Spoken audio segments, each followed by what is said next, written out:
Okay, that should be good. I hope anyway. I don't even know what to think anymore. Hello everybody, welcome to another live stream. I apologize. Oh. Retro 4th of Thurs time is now live. Shut up me. 7 days to die. Shut up me. Does that mean I'm doomed? Shut up me. Hold on. Stop it.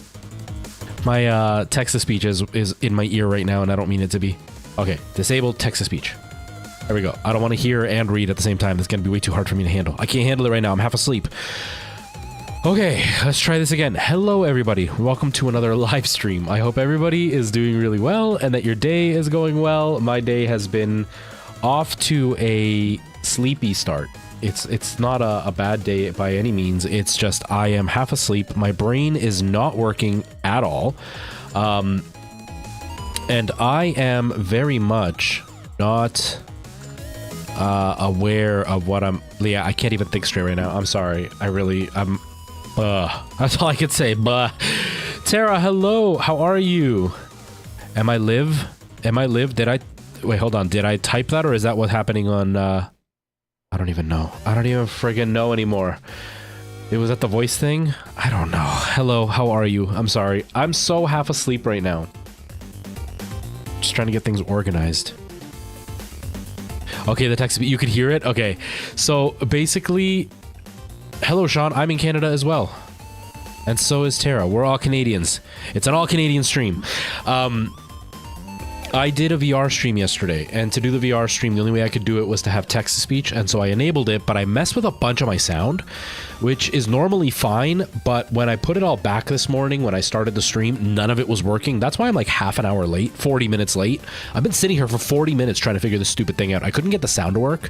Then the alerts stopped working once I got the sound working, and so I had to delete all my alerts and then put them on again, and then my virtual camera wasn't working, so it was doing a horizontal instead of vertical setup, even though I was using the vertical plugin. So I had to like update it and uninstall, or not. Okay, I had to uninstall, update, turn off, and turn on everything for it to work again. And so everything was working, and then the text-to-speech turned on again. And then it erased all of my like updated labels and titles and all that, so I had to reinstall. Like it's just been one of those days. It's not even a bad day. It's just I'm half asleep, so I'm not thinking straight. So I'm sure that I was doing really dumb things and making it a lot worse for myself than I should have. But that's just me. That's just what I do. I can't help it. Requests for what, Tara? Ah, you're in Alberta. Nice. I'm in Ontario as well. You're tired today too? Any particular reason? I don't have a particular reason. I just didn't sleep well. I didn't get to sleep till about 5 in the morning, and then at like 9 I woke up to my phone, and then that was it. I couldn't get back to sleep. I just kind of laid there. And so I'm just like, my eyes are stinging, and at first I thought it was because I didn't take my ADHD pills, and that usually affects my sleeping ability. But it's been over an hour now since I took them, and it's just not... hasn't made a difference. Hasn't even made a hair of a difference. There we go, that's better. Hasn't even made a hair of a difference. I'm still completely half asleep. Oh, the music. No, it's just like a royalty-free playlist from Harris Heller. I just play it just to have it going while we're talking at the beginning, because I usually talk for about like 20 minutes to half an hour. That way, it gives people kind of a chance to roll in. Hey, Nikki, how's it going? Welcome. Yeah, you didn't sleep well? Oh, no. Just because, or like, is just there's stuff going on and you're just kind of stressing out and not letting yourself sleep?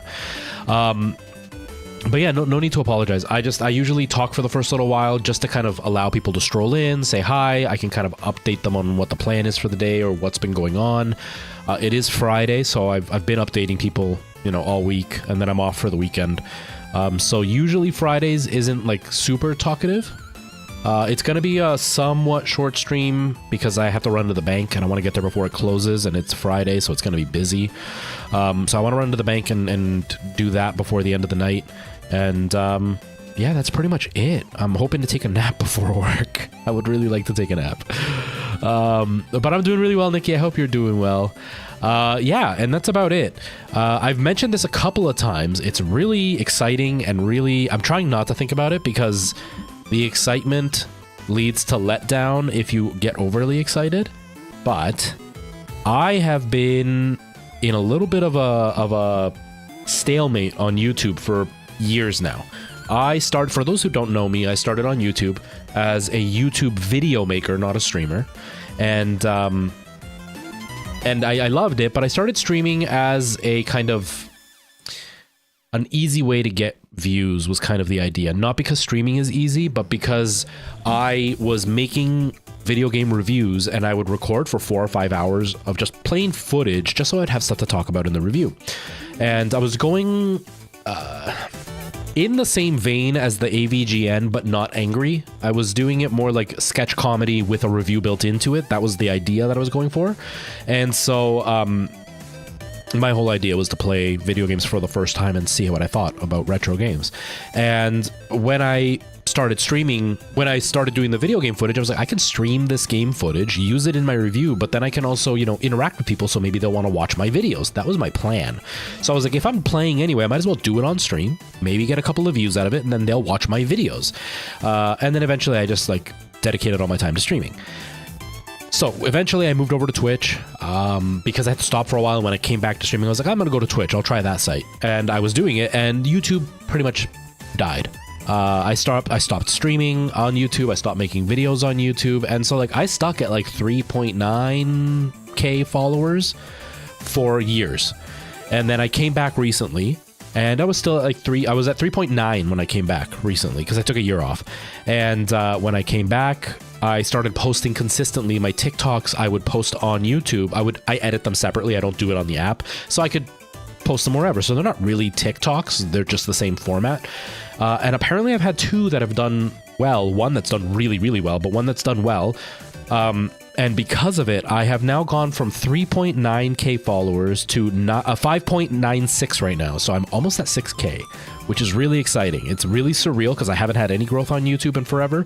And a couple of really good shorts have upped that. So it's really exciting. We might be at 6K by the end of the weekend. So that's pretty cool. That's pretty cool. We're getting close to 10K, which is a huge goal. That's a huge goal of mine. It's been a goal for a while. Do I think more people now are going for gameplay over graphics? No. I think what graphics entails has changed. I think that's what's happened. It's not that people are going more for gameplay now. It's that what they consider good graphics is now a totally different thing than what it used to be.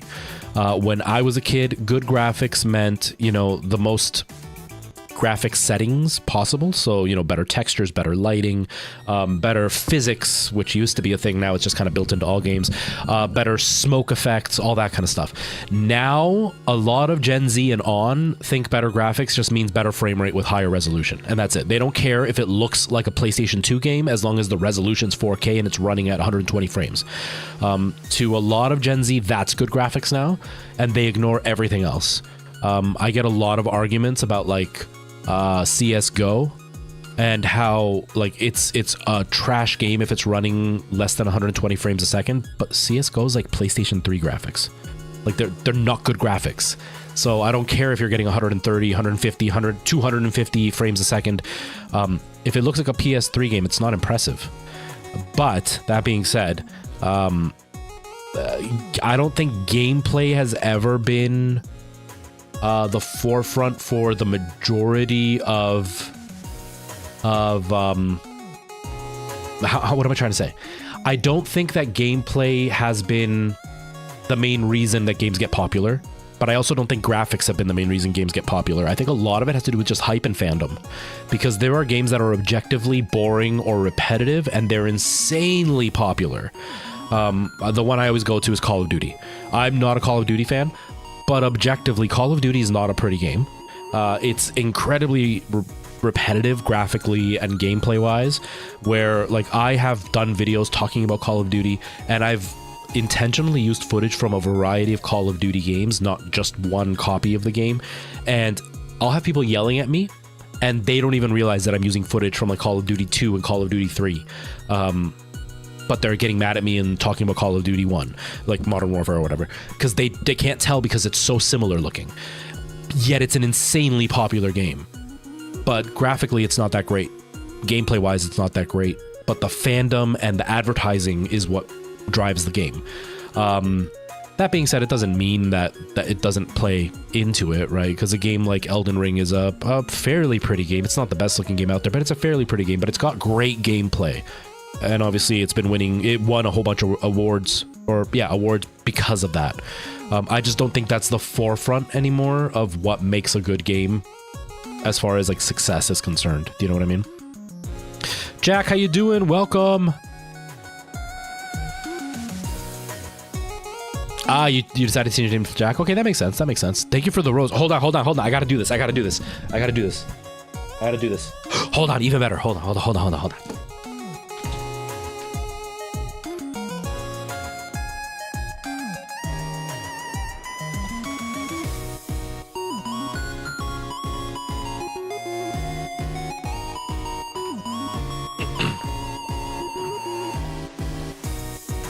Thank you for the rose.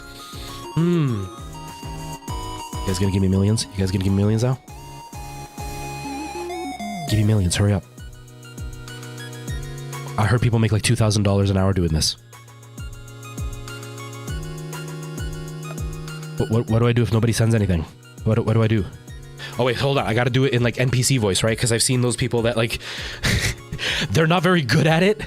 They break character constantly, but they try to do it as an NPC voice to make it like... to make it perfect. Okay, here we go.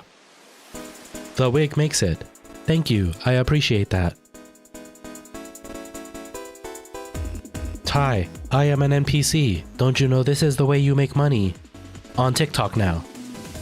I will be rich by the end of the day. For 0 effort. Because clearly this is what the epitome of entertainment is on TikTok. Talk robotic and move. Tara, my favorite part though is that it's a wig on top of a wig, so it's like wigception. And I'm an NPC, so like it's like a fake thing of hair on top of fake hair on top of a fake character. I'm so great. I've never been so tempted for a TikTok gift. Have you seen that trend, Tara? Have you seen it? Oh man. We decided you need some time off in the near future. Gonna take a couple of months to set it all up.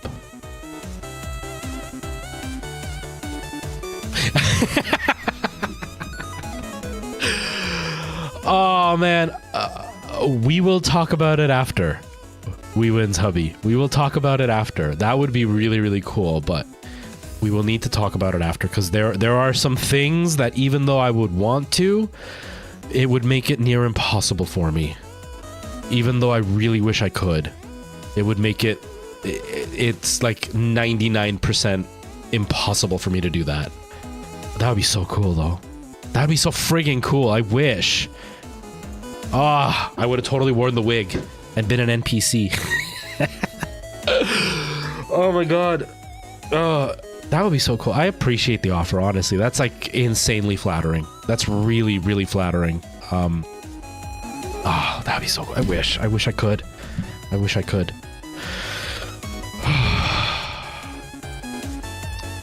I'll talk to Weewin after though. I'll kind of explain it in a bit more detail after.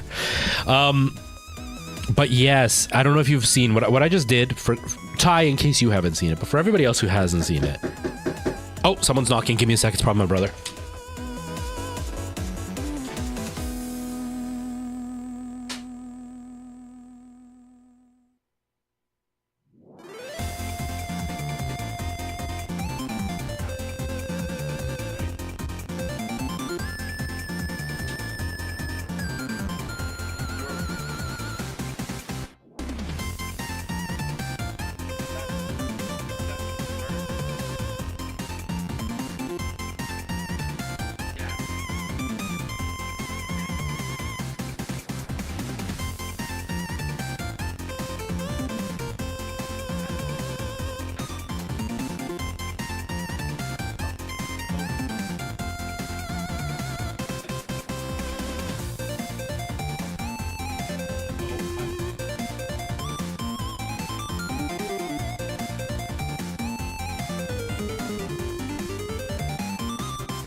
Sorry, everybody. It was my brother. I had responsibilities. Responsibilities. It's a mic stream. It's a sexy mic stream. That's what happens. What did Trilana say? Spent the day out. Oh, no. Did you dehydrate? Maybe too much sun? Is that what happened? Oh, you can't see the chair. I blurred out the chair. It's because it's adult content only. That's why.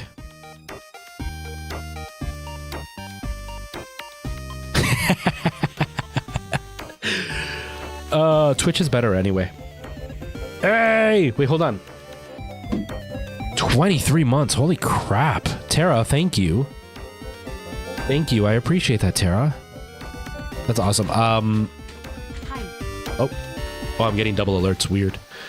But yeah, well, I'll try to look to see what other co-op games there are because it's, there's got to be something that we can play. More games that we can play because this one we're gonna run out of it soon. Yeah. It's gonna be done soon. Arizona Sunshine's another one. I think that I don't know if that's on the PS. That might be. I don't know. But Arizona. Sorry guys, I'm just talking to my brother. Arizona Sunshine I know is co-op, but I don't know if it's cross-platform and I don't know if it's on the PlayStation yet. Okay. No problem. Alright.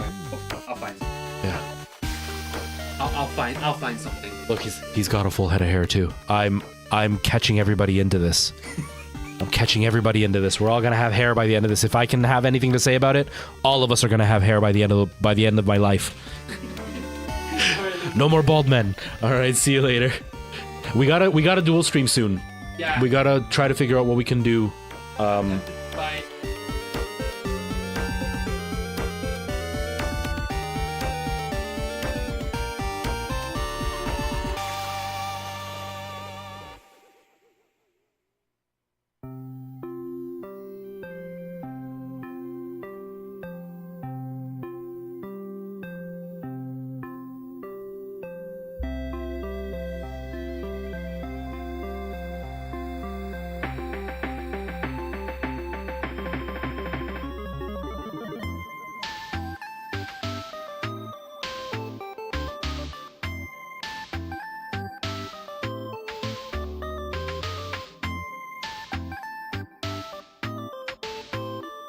Sorry about that. Has secret society information I had to give. Secret society. It's all secret. Right? His hair needs to be darkened, but he's gonna replace it soon. It needs to be darkened just because he's outside a lot more during the day than I am. So, you know, I'm a hermit. I stay inside all day. So since I stay inside, the sun, the UV rays haven't made my hair too light, but his has gone really light. But he's always had much lighter hair than I do, so it works for him. But yeah, no, he's happy with it too. He was kind of iffy about it, and then I did the first hair and he didn't like it. That wasn't on him. I just didn't choose. It was my first time. I didn't choose the right kind of hair and I didn't choose the right color. And so he didn't like it and he was kind of like, eh. And then I chose the second hair and then he really liked it. And then he's like, okay, I gotta try. And now he likes it. Oh, okay, that makes sense, Trilana. Yeah, that makes sense. So anyways, I was gonna say something and now I forgot. But Tara, thank you. I appreciate that. That's really kind of you. Yeah, last night we did a VR stream. That was really fun. Weewin got to scare me, and that was that was not fun. No, it was fun. It was perfect. I'm really excited to do more VR streams. I think it's going to be really fun. I need to set things up on the computer properly so I don't have to mess with my sound every time. But right now, it really messed with my sound for today. So right now it's not set up, but I got to set it up because I had a lot of... Oh, there you are. I was just about to type to you, Preston, to say, yeah, I'm live right now. But yes, Preston has been my hype man when it comes to my my growth on YouTube. I was just talking about this, that YouTube has been really weird because I haven't grown in forever. Sorry, I'm just turning on my TikTok stream so I can make sure I can see what's happening. I haven't seen my YouTube grow in forever. Like, it's been years. And it all of a sudden started growing because of a couple of videos, and now like Preston's my #1 hype man. He's more in tune with how fast I'm growing than I am. because like even that the first day that I noticed that it was actually happening, it was with him, and then the next day I went to bring it up to you all on stream, and then that's when I noticed that it was a much bigger jump than I thought. And that now he's been like, hey, it's growing again, and hey, it's growing again. Like I don't even realize how fast it's growing, and he's like hyping me up, so it makes me feel way better about it. It makes me feel like I achieved something. I don't know. It's a stupid arbitrary number. It's a really dumb number. It doesn't actually mean anything. Like it's not like, you know, when you reach 1 million, 1 million's a really big milestone. Even 100,000 is a pretty big milestone. Because on YouTube, big channels have 100,000 followers. But like, I would just like to get to 10,000 on YouTube. I think 10,000 would be really, really cool. And I'm almost at 6. Like it's insane. It's mind blowing. Yeah, I'm trying to stay on top of YouTube. It's just I don't have the energy to film videos right now. I got to get on top of it though. I got to make some videos because I don't know. That's why it's looking weird. Okay, I got to get on top of it because if not, I'm gonna lose the momentum. But I'm having a lot of fun. It's cool being able to spend some time doing videos and seeing them actually go somewhere, which is really nice. Brian, how's it going? Welcome. All right, dude. It was funny at first. DK oldies.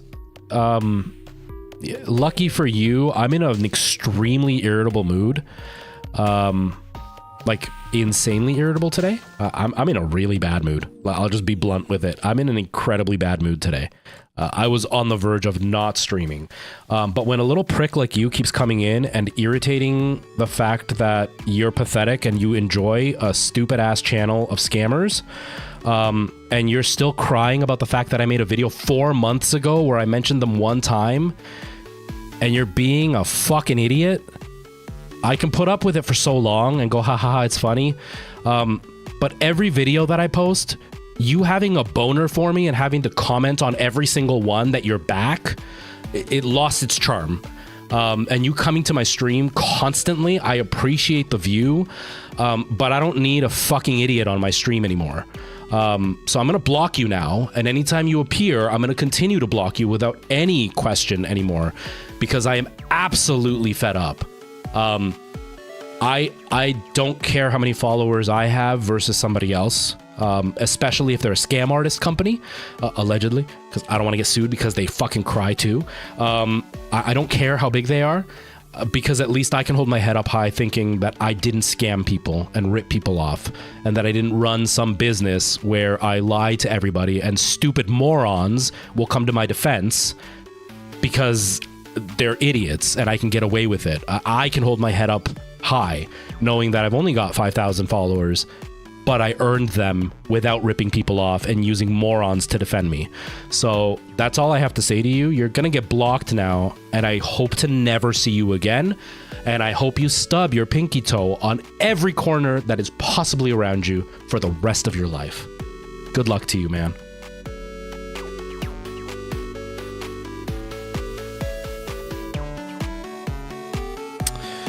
Spam. Oh, I'm also going to report you for spam and harassment. So thank you.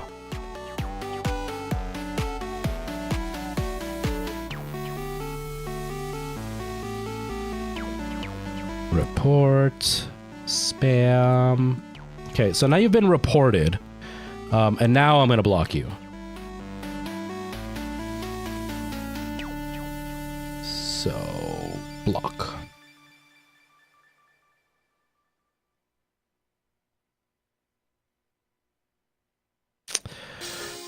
There we go.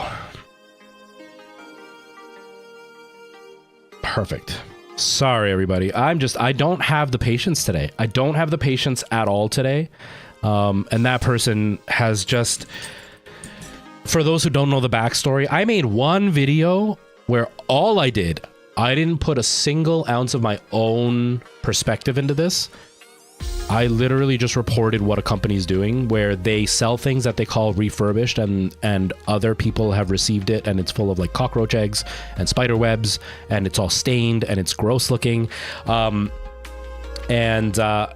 so somebody else, a different person, is wanting to start a class action lawsuit. I don't know if it's gone through. I don't care.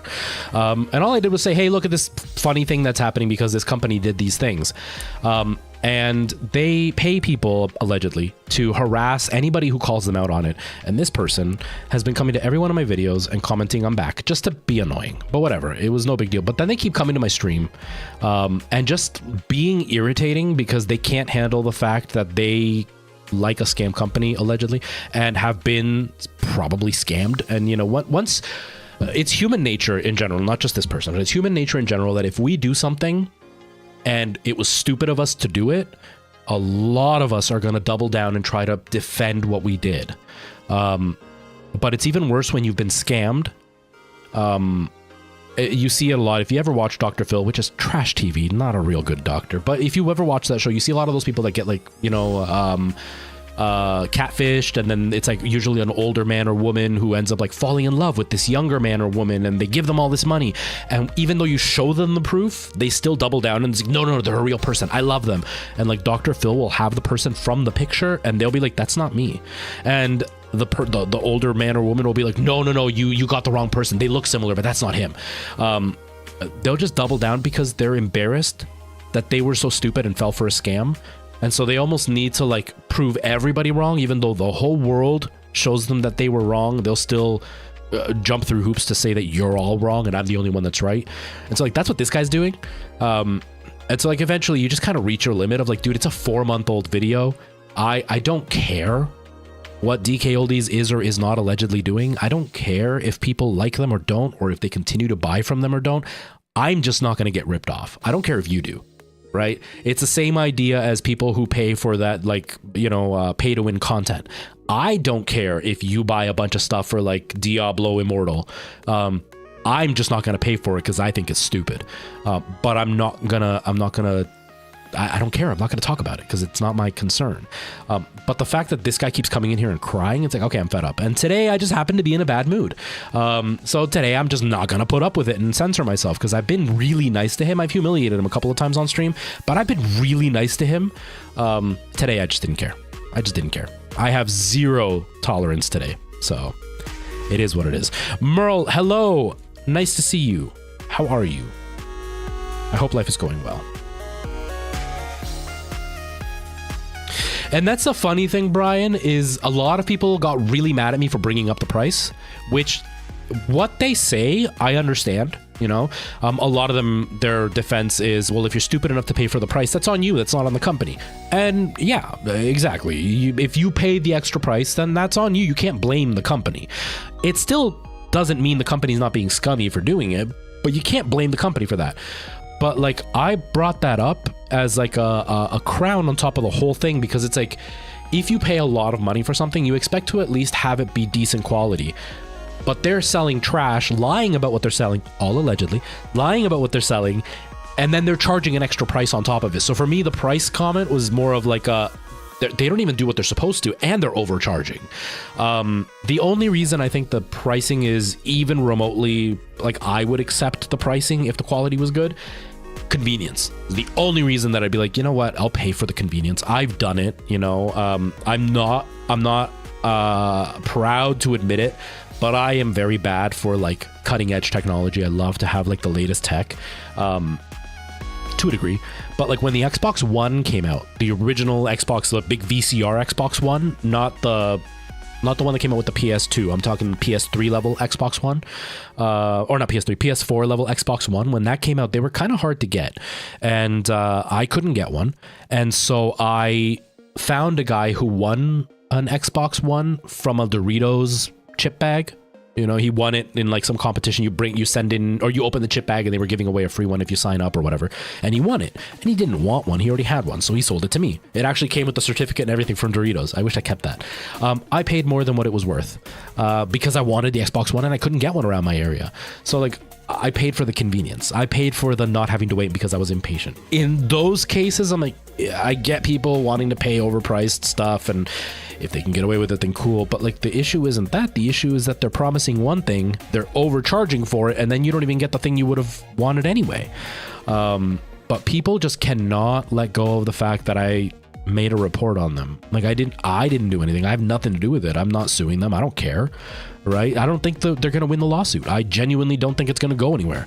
And apparently somebody else let it slip that they're getting sued for something else too. So like it's not it's not like I'm doing anything. I'm just literally reporting on it. But guys like that moron, they are so butthurt that I dared called out this company, and they're so pathetic that like their whole channel is based around a company.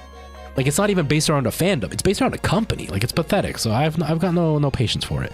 Again, I wouldn't spend the money on them. I wouldn't cough up that much. Like, I paid, I think it was $60 for like 2 NES games, the NES console, the Zapper gun, and 2 controllers.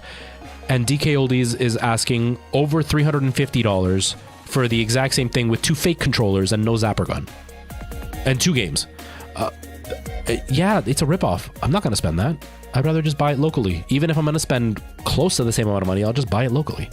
It's not like it's a rare thing. I could understand if it was a rare game, if it was something that was a little bit harder to get. Like even something like Conker's Bad Fur Day in my area, unboxed, in bad condition, goes for like 140, 150 bucks. If DK Oldies had it for like 200, I could understand. Slightly overpriced, but the convenience is there because you don't got to go out and hunt for it.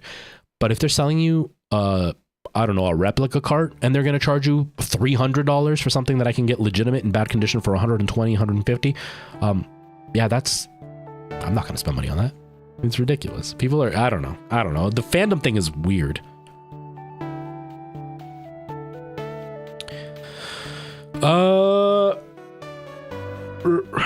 Revered Wolf, is that what your name is? Sorry, the purple is kind of weird on my screen. Is it Revered Wolf? Hello, how are you? Does anyone know a good retro device to buy? Want to play Tenchu and Metal Gear on PS1?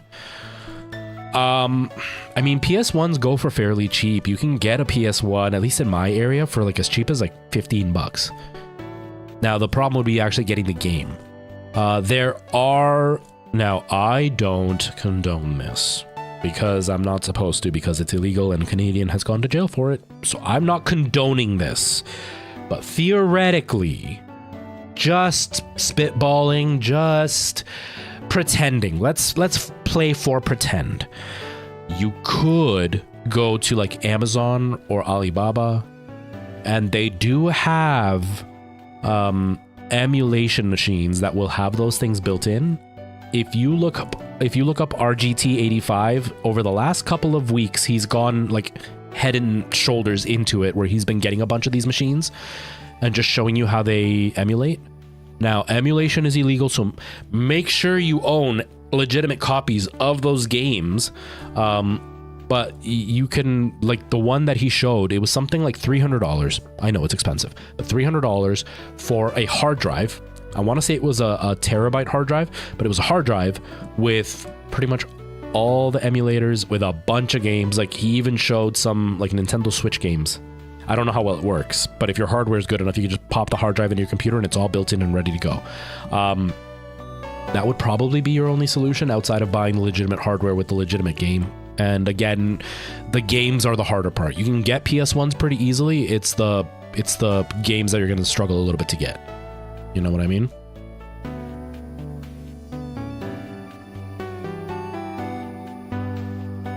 You were looking up to PS2? Yeah, so the PS2 can play PS1 games. That's why I have a PS2. I had a PS1. I don't know where it went.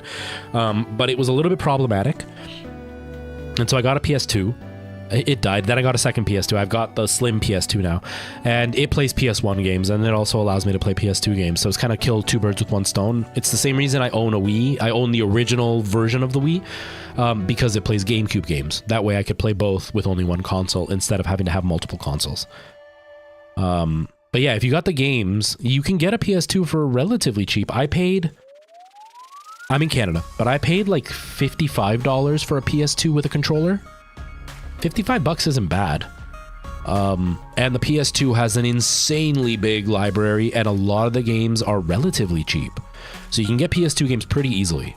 So that would be my suggestion.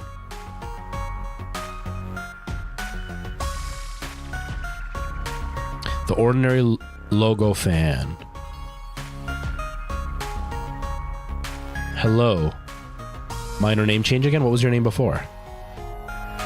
Hello, Don Tavis. I'm sorry. I missed your message. I'm sorry. But yeah, so that would be my suggestion. Like, I don't have a PS1. I don't have a GameCube. I actually don't even have a Super Nintendo. I have a clone Super Nintendo, but the sound is kind of weird on it. But I have a clone Super Nintendo, which you can also get those pretty cheap. And the beauty with the clone ones is they'll play non-region stuff a lot. A lot of them will. And a lot of the clone systems actually are capable of playing multiple consoles. So the one I have does SNES and NES. The NES is garbage on that one, but the SNES works pretty well. But there's also one... Oh, okay. You decided to go with long version? Okay. No worries. But yeah, the clone consoles are pretty good. There's some clone consoles out there that do like everything, like SNES, NES, Sega Genesis, and Sega Master System was the first one, Mega Drive, or whatever the first one was. They have like all those built into one, which is pretty cool. Some of them even do like portable games. I've seen ones that do like Game Boy included. So there's quite a few options when it comes to clone consoles, but the clone consoles are never one-to-one, so just be aware. But as far as disc stuff goes, yeah, I don't know of any clone consoles for disced games. But yeah, get yourself a PS2. They're not that expensive. Okay, so we're gonna be playing 7 Days to Die. Thank you, Brian, for putting me back on track there. We're gonna be playing 7 Days to Die. It's not going to be a super long stream. I do have to go to the bank later, so I don't want to be streaming late into the afternoon. It's Friday. It's going to be a headache. But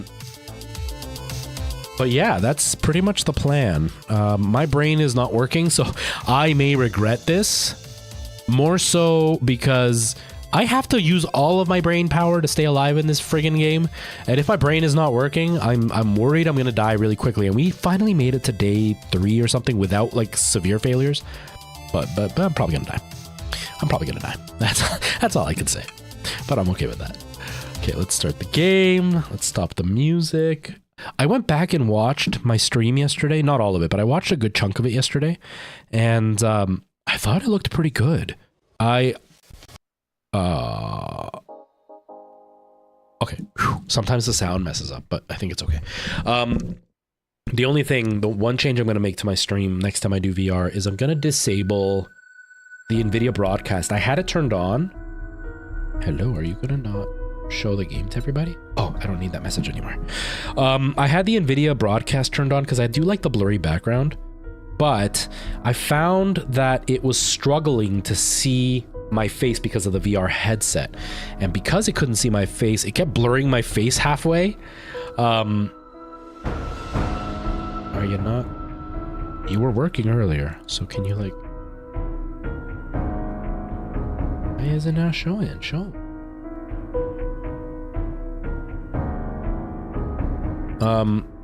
Anyways, it was blurring my face a little bit, so I might turn it off just to Why is it not showing? That's so weird. It's showing on OBS here. Maybe I did something wrong? Full screen preview. That's so weird. Maybe it's this? Oh, every time I mess with my stuff, I mess it up even worse. I always make things worse. Always. That's the camera. There we go. It was just my capture card. My capture card got all screwed up. We got it now. But now you see my face. My face is now the NVIDIA face. That's who I am. I'm NVIDIA face. Why is my camera gone now? What the heck, man?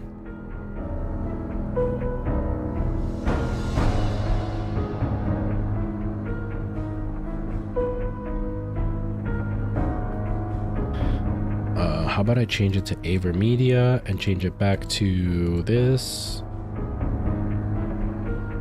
There we go. Nope. Deactivate. Activate. There we go. Okay, we're good. We got gameplay. We got my face. Right? We're good. We're good. I think. Oh, you died? That was the 21st night, right? Is that what you were talking about? The 21st night? Okay. Anyways, I had the NVIDIA broadcast on, and I use it to blur the background a little bit. I I have a fancy camera, but this lens does not blur the background very much because it's a very, very wide lens. It's a fish angle or a fisheye for the wide angle because I wanted to be able to show more of the room. So everything looked a little bit, I guess not fancier, but like when you can see more of the room, it just makes the background more interesting. When it's more zoomed in, one, it's closer to my face, and I don't have the nicest skin, so I don't want you guys having to look at my face so close up. But two, I wanted to be able to kind of, you know, have some lighting to contrast in the background. So I got a really wide fish angle for a room that was smaller before, and so I like using it. But when a lens is super wide angled, it doesn't blur the background as easily.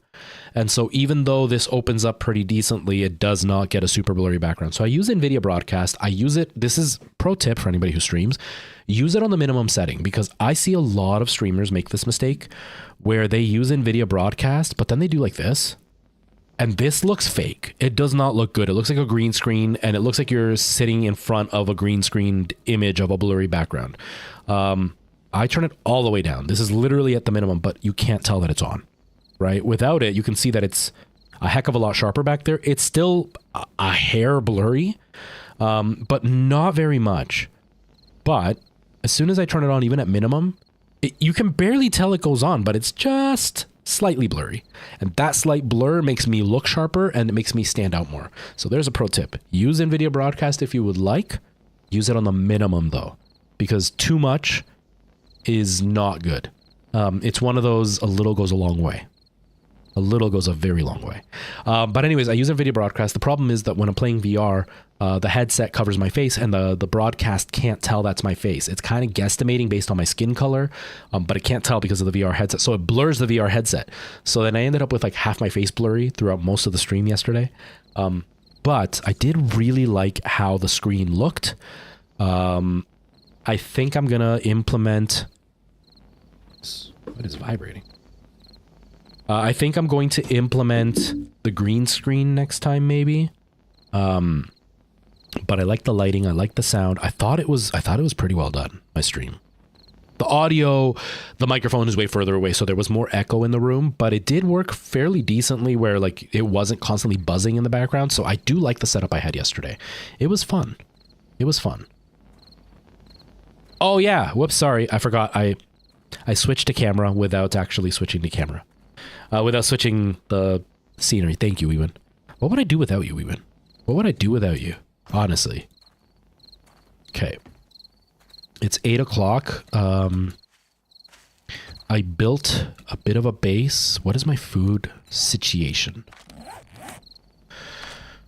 65 and 61. Anyways, I do want to apologize for losing my cool.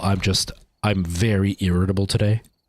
And that guy just like, I've been putting up with him for a while now. For those who've been around, we've had an ongoing joke with Weewin and Ty that this guy just keeps coming back. I don't think he's capable of realizing how embarrassing he's being. I don't think he actually realizes how stupid he looks. I'm pretty positive it's probably a kid, like a 14-year-old or something, who thinks he's being super edgy and badass, but he's just looking embarrassing. And most of the time, I don't mind getting into the mud with moron edgelords sometimes, you know? But I'm just fed up with it, and I'm tired, and I'm irritable. So today was just not a day for that. I chose violence today. I chose violence. A different beautiful person. Oh, man.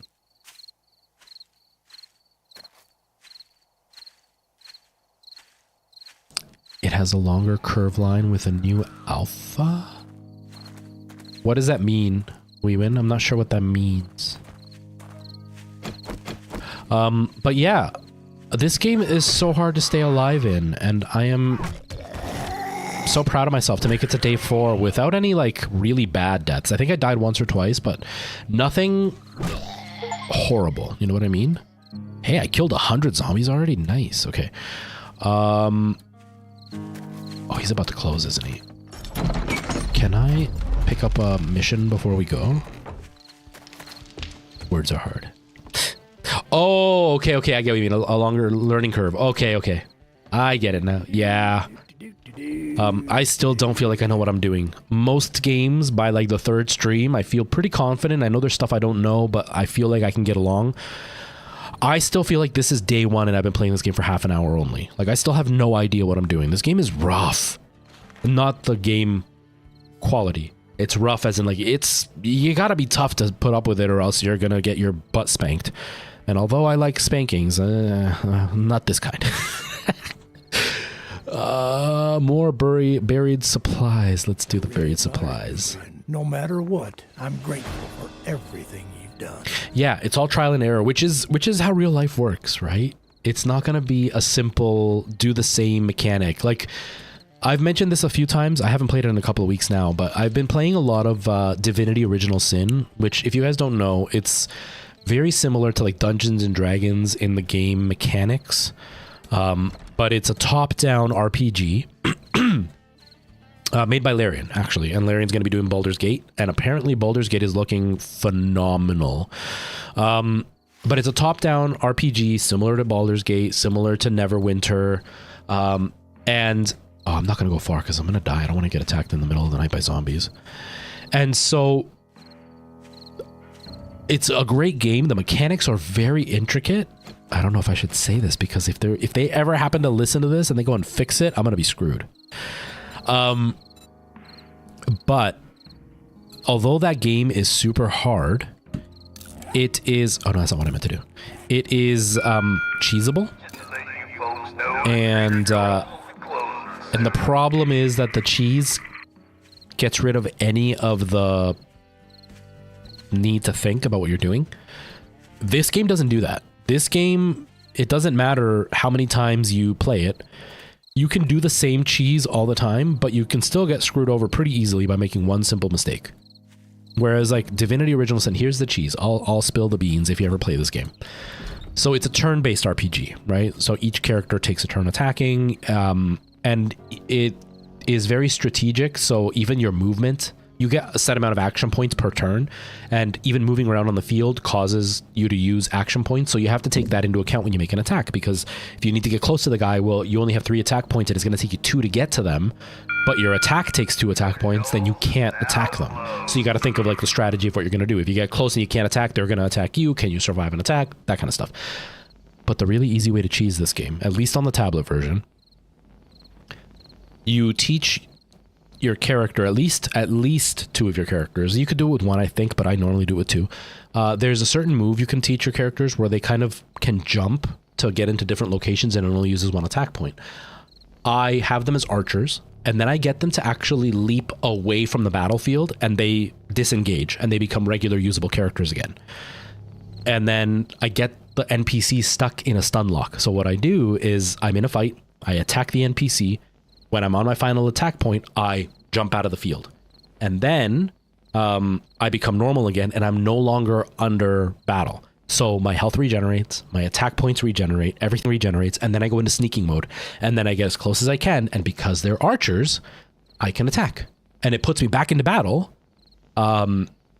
And this is why I do it with 2, because I interchange between the 2. I put me back into battle. Then the secondary character, I get them to jump away. And the way that it works most of the time is when you enter attack, it'll put you as the next character to attack. The next character to make a move. So my first character has now attacked. He is now the second character to attack. My second character is in battle right now. I get them to jump away. And so now they're no longer in battle. And in the battle, the first character that I had is now the one to make the move. So then the character that's now walked away comes in and attacks. And so then now they're back in battle. Now they're back in line behind the first character. So when this guy walks away, it's this guy again that's attacking. So the NPC never gets a chance to attack. I never take a hit, and I can continuously just egg on them until I kill them. The battle does take longer because I obviously have to keep running away and coming back and running away and coming back. But with 2 guys, I can take out an army of like 6 that are way overpowered because they never die because I never get attacked. But you can't do something like that in this game. So that's a little tip for anybody who wants to play that game and you get kind of stuck because sometimes you can be way underpowered. So you can't really do that in this game. You can't like cheese it and just use the exact same mechanics every time because the game learns from what you're doing and it destroys you. It destroys you. As a pre-order, it's not out yet, right? There's a beta that's out right now, right? It's in beta for people to test it out, I think, if I'm correct. How's the brightness? Seems a little bit dark. I want that game. I really want that game. I wasn't big into those types of RPGs. I've never been much into Western quote unquote RPGs. I really like JRPG style games. But I've been playing. I turn up the brightness a little bit. Will that help? And let's turn up my field of view a bit more. I've been playing Divinity a lot. And the only reason I've been playing it is because I spent money on it and I felt bad not playing it. I've said this story before, but I bought it because I was looking for a game to play with Alana, and she had her tablet, I had my tablet. And so I was looking for a game that we could play co-op, and Divinity is co-op.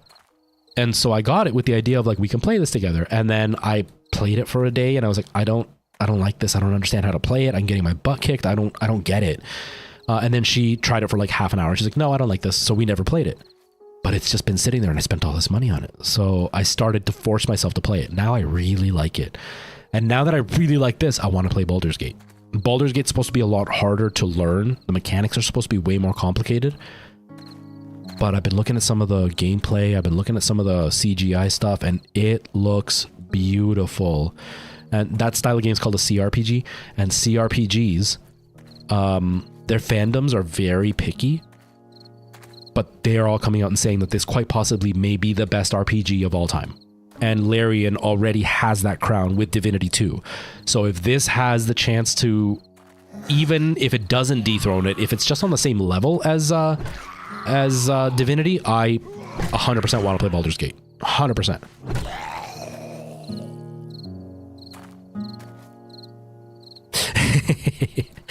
Are you building a chair? Oh man. That's an okay strategy. Last night I was cleaning my basement and found the original Fallout. Oh man, that's so cool. I want to play that too. Because that's another one that's like that. I've actually been looking at trying Wasteland because I don't hate me if I get this wrong, because I might be wrong. But I think I remember reading that the guys who made Wasteland are actually the people who did the original Fallout. So the original top-down Fallout that you're talking about was made by these guys. Then they made, I want to say Fallout 2. And then Bethesda or Gearbox or somebody bought Fallout. And then they made Fallout New Vegas, which changed it all to third-person or first-person action RPG instead of a strategy top-down RPG. And then these guys went and started Wasteland. And Wasteland was supposed to be a spiritual successor to Fallout, or was Fallout supposed to be a spiritual successor of Wasteland? They're connected though, and they're very, very similar in gameplay and in theme and everything. And everything that I've read online, they're like, if you like the original Fallout and not so much with like Fallout 76 and New Vegas and all that, then you can play Wasteland because it's spiritually the same game. And you'll get a lot more of the same gameplay. And I really want to play Wasteland. And it looks really pretty.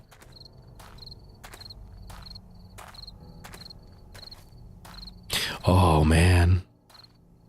Now, is it hard, Trilena, because your PC isn't working and it breaks your heart? Or is it hard because it's just a pain in the butt to have to fix your computer? Like, to disconnect and reconnect everything? Okay, do I have food? I've been too busy talking. I haven't been paying attention. I got peas.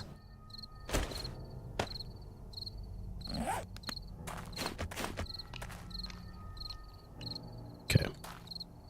That's not really gonna feed me, but that's okay. I should probably hunt, though.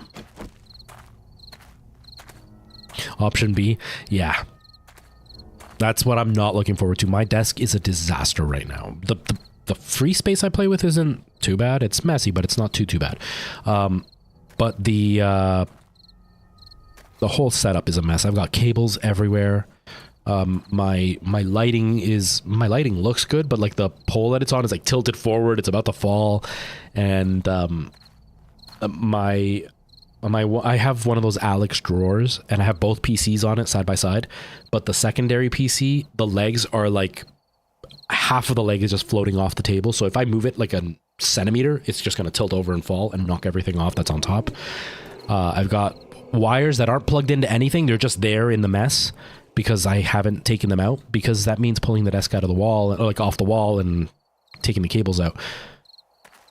And when I start working on it, I fixate, and then I have to do it all. I can't just like fix one cable. I want to fix everything. And my PC, when I'm working on it and organizing, I could take up to like 4 hours organizing the wiring and making sure everything's neat. But Alana leaves in like 3 weeks, a little bit over 3 weeks. She's moved the date up a little bit, so she's leaving in a little bit over 3 weeks, and I don't want to fix it all just to take it all apart in 3 weeks and fix it all again in a new area, because it's gonna take me forever. So I want to just do it forever once instead of forever twice. I also need to figure out what I'm going to do for the background, because obviously my stream is going to look very, very different. But I want to keep the same theme, like with the shelves and the Dragon Ball thing and my logo and all that in the background. I just have to decide how I'm going to set it up, because I'm planning to do like a proper stream / TikTok studio. So that way it's never in the way. And if like people come over, they're not going to have all my electronics in their face. I'm also not going to have to worry that if anybody comes, like my brother comes with his kids, that they're going to like, you know, touch anything and break anything. Not that they ever really do, but accidents happen, right? Or, you know, if I ever meet somebody, I'm not going to be like, want to come to my place? Want to play VR on my stream setup? Because that's what makes me sexy. I'm a streamer. Not exactly the best selling point. So I got a duel. Are you all hearing double sound too? Did you all hear double sound on that one? You probably did. But the alert box, the monitor's off. No, okay, no double? Okay, so it's just me then. Okay. So why am I hearing double? Why did I hear double? Whatever. I'll just deal with double for now. Yeah, his kids are cute. It's not me, it's you. Yeah, his kids are cute. But he's a lot less... My brother has really, really severe ADHD. His ADHD is much more physical than mine is. Mine is more inside my brain. His is more inside his body. But because of the whole spectrum thing, I am a lot more protective of my stuff. And I'm a lot more like, I want it the way it is, and I don't want to move it from where it is. And so he's not that way. And so his kids have the freedom to touch whatever they want. I don't like that. So when they come over, they're good. They never go around touching my stuff, but they also don't really see anything wrong with touching my stuff. So I'm just like, so I'd rather have my own room locked away that I can kind of close off. Not to mention, I wouldn't mind being able to have a room that I can go off to and do my streams and then make a mess in the rest of the house and not have to be like, oh, I got to clean the whole house just to get the stream to look okay. Because that's what happens right now. Like, this is my living room, right? And so I've got 2 living rooms, but Alana has taken over that side of the house. I'm on this side of the house, so this is my living room. But when I go to stream, I have to organize everything because the stream is just, it's going to see everything. So I got to clean the whole room just to stream, which is what tempts me to do green screen again, is to not have to clean my room. But if I have a room for streaming, I'm not going to be sitting in that room eating or anything like that. So if I leave a mess in the house, I don't have to worry about it for the stream. The stream is always going to be immaculate. So that's going to be nice. But the big drawback is that the room that I'm looking at is not a huge room. It's fairly small. And I'm very, very tempted to... I'm very, very tempted to... W, right? Yeah. I'm very tempted to make the stream setup in the other living room, which is a very big room. The other living room is twice the size of this living room. So I would have a lot of space for a stream, but that room also has a ceiling fan, and that ceiling fan is a lot smaller than this. The ceiling fan is a lot lower than this ceiling fan, and I already hit this ceiling fan with my hands. And I don't want to do VR and have to worry about raising my hands up and touching the fan. The other room has a much higher ceiling with one of those like booby lights, you know what I want? The ones that look like boobs. It's got one of those lights, so I never have to worry about hitting it with my hand if I swing my arms around. But the room is smaller, so I don't know what I want to do. I might use the smaller room for now, and then I can change it around later. I mean, it's not like anybody's going to be objecting to me moving things around on a regular basis. Not to mention, I've already told my mom that she can come and stay here whenever she feels like it. Yes, I'm going to be a gamer streamer that lives with his mom. Now, I've already told her she can come and stay here whenever she wants, because she stays at my brother's once in a while. She stays at my sister's once in a while. So I was like, she can come stay here too. So I definitely need to have a room set up for her to sleep in when she comes. So the stream room would be that room if I don't use it as a stream room. So I'm kind of on the fence on what to do. You know what I mean? No worries, we win. 504, hello. All I can see is 2 squares. I don't know what you said, but hello. Yeah, Brian. Now, I don't go as far as alphabetical because when I mess it up, I'm always too lazy to redo it. And so I never go alphabetical. I do go in like categories like PlayStation games altogether and Xbox games altogether and like that. But I stopped going alphabetical because I would move things around for my videos when I would record videos before. When I was doing, I hear you. I don't see you. Oh, there you are. I would move things around for my videos. And then, you know, I would take all my lighting down and my camera down and everything. And then by then I was too tired to actually put it away properly. So I would just kind of like leave it in piles. And it just never got organized. So I slowly just stopped doing that. Even like recently, I did a video where I threw all my games from the shelf. I was throwing them over my shoulder and I made a huge mess. And the shelf was half empty for probably 2 months. I literally took all the games and just put them on a pile and just never put them on the shelf. And they just stayed there on a pile on the floor next to the shelf. That's the ADHD in me taking over. But yeah, I'm pretty picky about how I like things done. But I'm also messy. So it's a weird, I can't think of the word I'm trying to say, but like, it's a weird split where like I'm super picky, but I'm also really messy, if that makes sense. Oh, they're emotes. Okay. Yeah, I can't see them. I'm using Restream to read the chat. I'm sorry. Don't I apologize. But yeah, I'm super picky. Even my original setup, I had almost no collection. When I first started, I had nothing. Honestly, half of this stuff I have to attribute to Alana. I can't be that, you know, vindictive ex, because what the heck, man?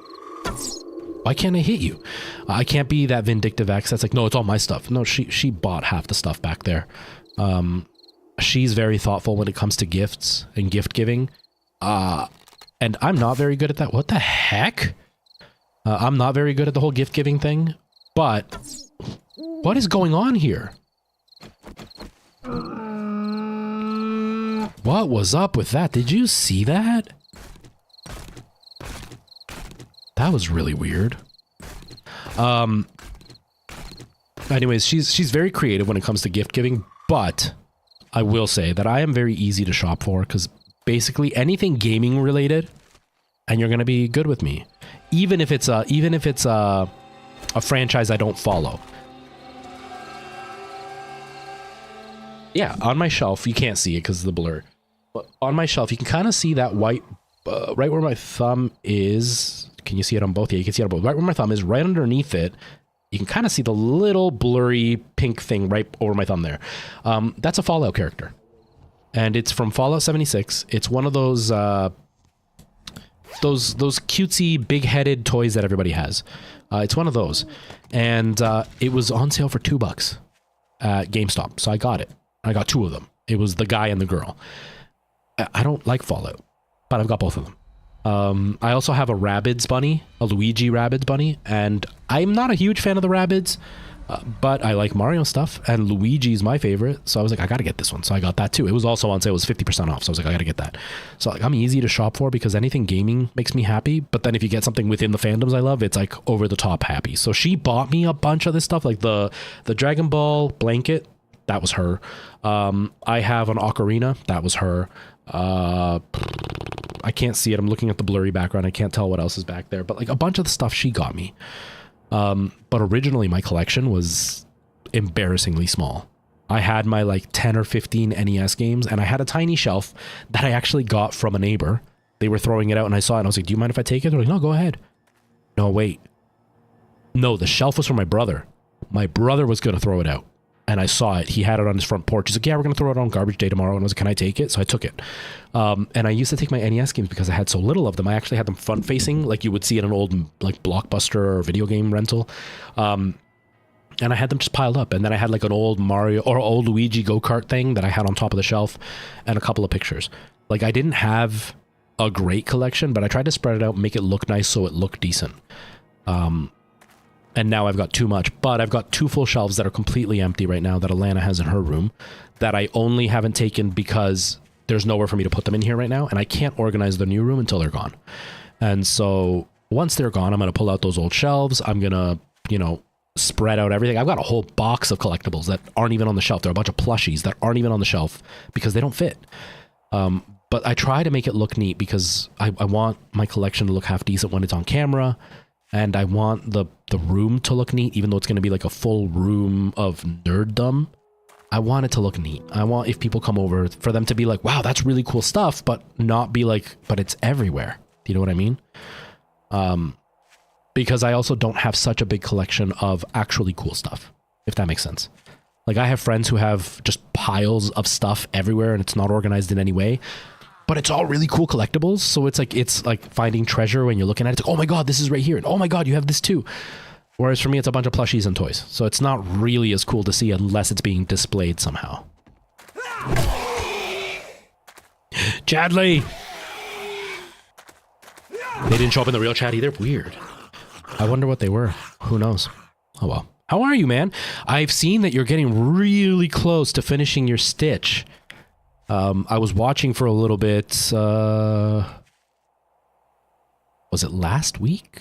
I want to say it was last week. I was at work and I was watching a little bit. I was lurking while I was working.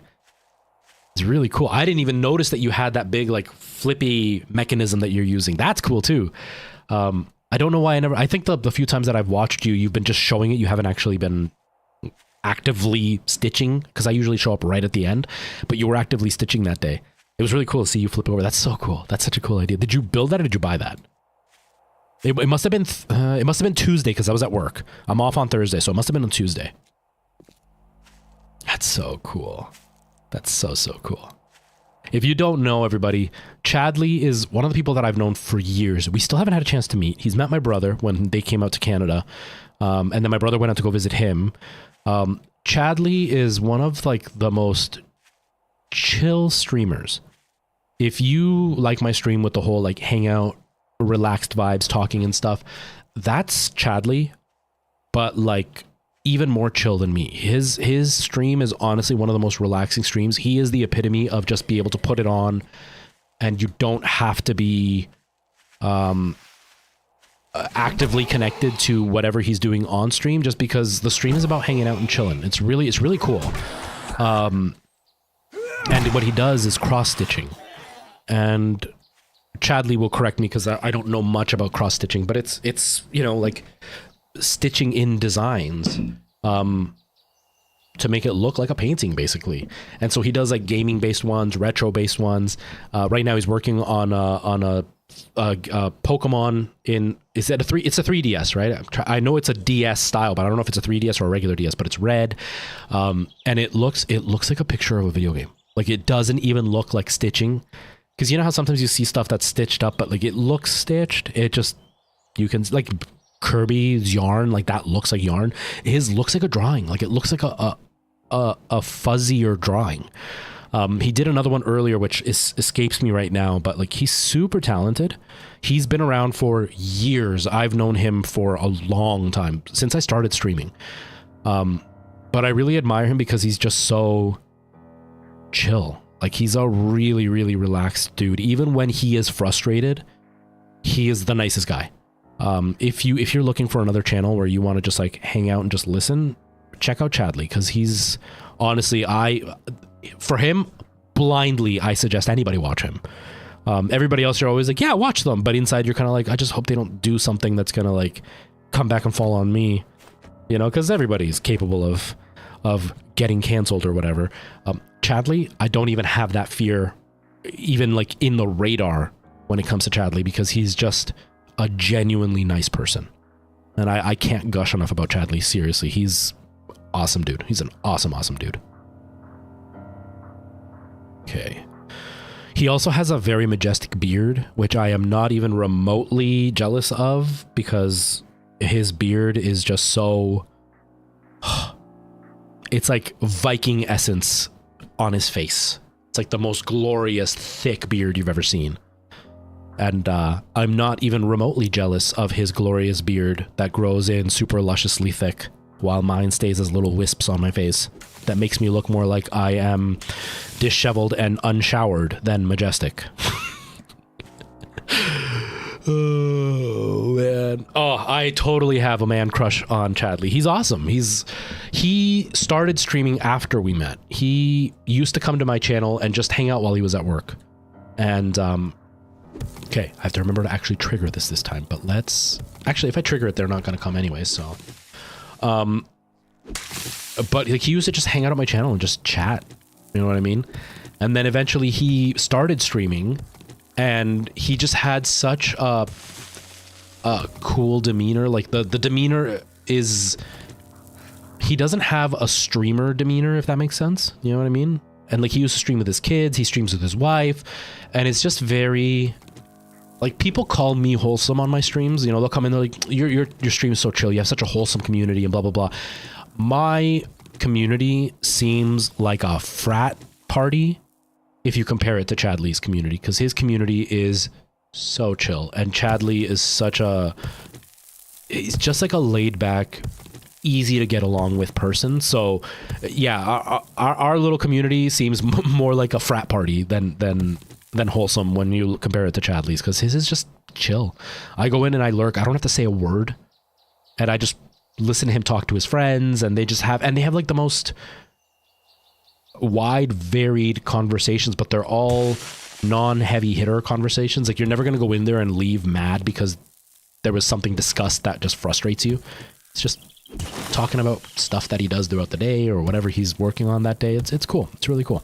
So 100% man crush on Chadley, because I wish I had 1/10 of the patience he has. As we saw earlier today. Oh man, Ty, I'm exactly the same way. So this fuzz, if you look here, if you where's my chatting? If you look here, this, I trimmed it.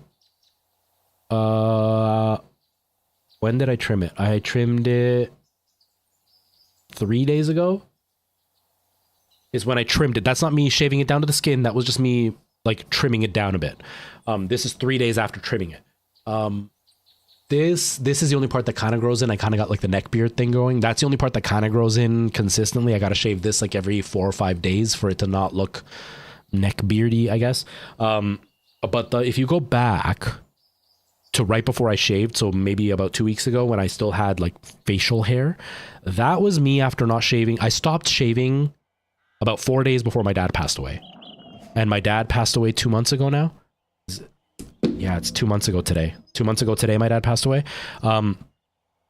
It was a month and a half of me not shaving, and I still didn't even have a real beard. It was pretty embarrassingly weak. My beard is not a beard. My beard is that of a 15-year-old who finally has a bit of peach fuzz and is trying desperately to grow it in so he can be cool with all his friends, and so all the girls in his class will think he's a mature dude. That's my beard. That's what my beard is. My stream is your chill. I think my stream is pretty chilled out. I think I have a pretty chilled out stream. I definitely think my stream is pretty relaxed and pretty casual for the most part, but like, you just saw me lose my cool on that guy. And I'm partially embarrassed, you know? I feel bad because I don't like losing my cool fully, but I'm irritable. I'm feeling a lot better now because I've started streaming and I'm hanging out with people that I like and stuff, so that helps. But like, I'm irritable, and having some annoying guy come through just like pushed me over the edge today. Lack of sleep, all of that. But like, Chadley is super chill. I've seen Chadley when he gets really frustrated on stream, and him being really frustrated on stream is me at this very second. Like I said, I'm still kind of irritable right now. But like, this is Chadley being very irritable on stream. I'm not saying he doesn't ever get angry, because obviously he's human and people get upset, and I'm sure he has his angry days, but he's very, very good at maintaining a level head when he's on stream. It's impressive, honestly. He was doing the Korok hunting on Breath of the Wild, and it took him forever. And the one day I came in and he was really close to finishing it, and he'd been playing it for months. Like, he was just grinding away at this game, and I came in and I commented something like, you know, he's got immense patience doing it. And he's like, no, I'm frustrated. I'm so done with this. But, like, his frustration was just so chill. Like, you could not tell that this man was frustrated. We should all try to be a little bit more like Chadley. The world would be a much nicer place. The world would be a much, much nicer place. Honestly, Chadley is one of the people that I wish and I hope one day will that I'll be able to meet, because honestly, I just think he would be a really nice person to hang out around. Not the Koroks. That's, oh man, I'm still, you know, even though it drove you crazy, I'm still impressed you even did it. I don't have the patience. I just don't. And that's what happens to me a lot with streaming, is once I reach my patience limit, I don't go back to the games, and I hate not... Is that the...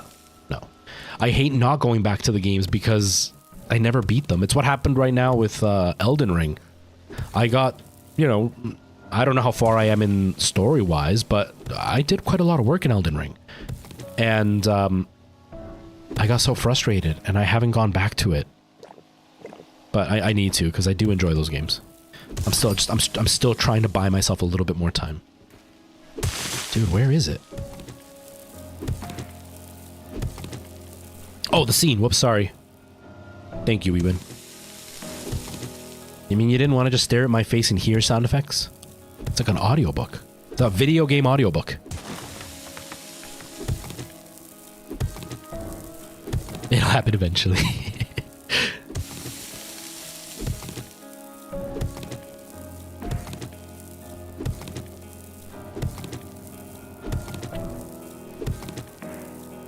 I do, because I'm still on the phone call. Oh man, I hope the phone call's not going too badly. I hate talking on the phone so much. Oh, I hate it. And it doesn't matter who it's to, I just don't like talking on the phone. Where the heck are you?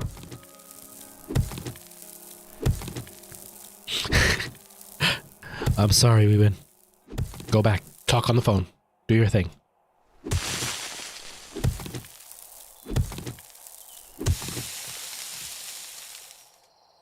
You haven't slept in 27 hours. Why, man? You should sleep. It's important. It's not good not to.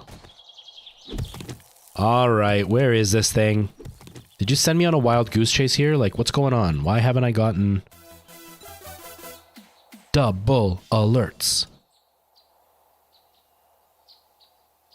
Migramouse? Is that what it says? No, Magnanimous Media.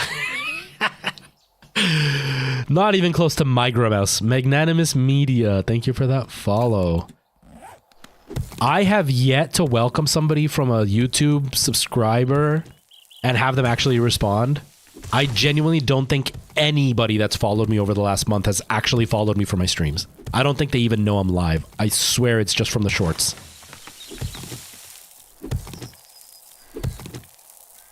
It's just the shorts, I swear. Ow, itchy eye. We're getting close though. We gotta be real close. What are we at? My eye is itchy. Oh no, it's so itchy. What am I at? What am I at? Show me that number. 5.97.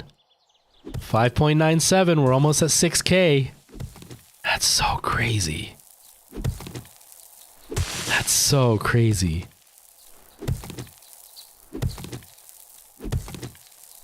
But yeah, man, you should sleep, Brian. 27 hours, you're starting to get to danger territory. Like, I didn't... Oh, there it is. I didn't sleep well, but I still got about 4.5, almost 5 hours of sleep. So, like, I can function for the rest of the day and still be safe, but, like, 27 hours is a long time, man. Be careful. Be really careful, especially if you drive anywhere.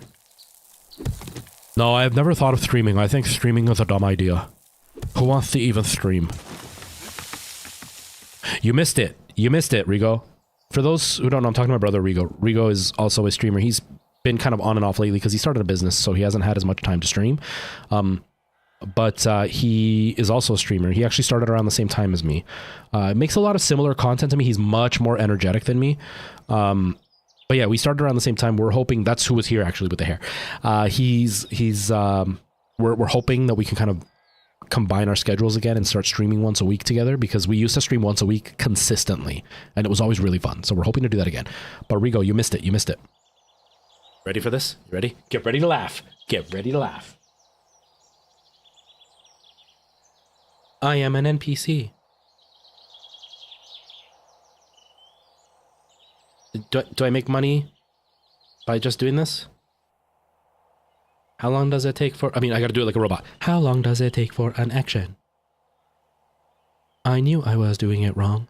I don't know things. That's okay, Chadley. I don't either. I gotta be like those ones that are really bad at it. Somehow they keep making money, but they're really bad at it, and they're like... That was an outside noise. They are now gone. I can't believe it. Thank you for the rose. Thank you for the rose. Thank you for the apples. Thank you for the apples. Do you guys know what I'm talking about when I do this? Am I seeming like a crazy person for those who aren't on TikTok? If you're not on TikTok, do you know what I'm referencing right now? Because it's been on like main news now. Like it's actually making it into the news now.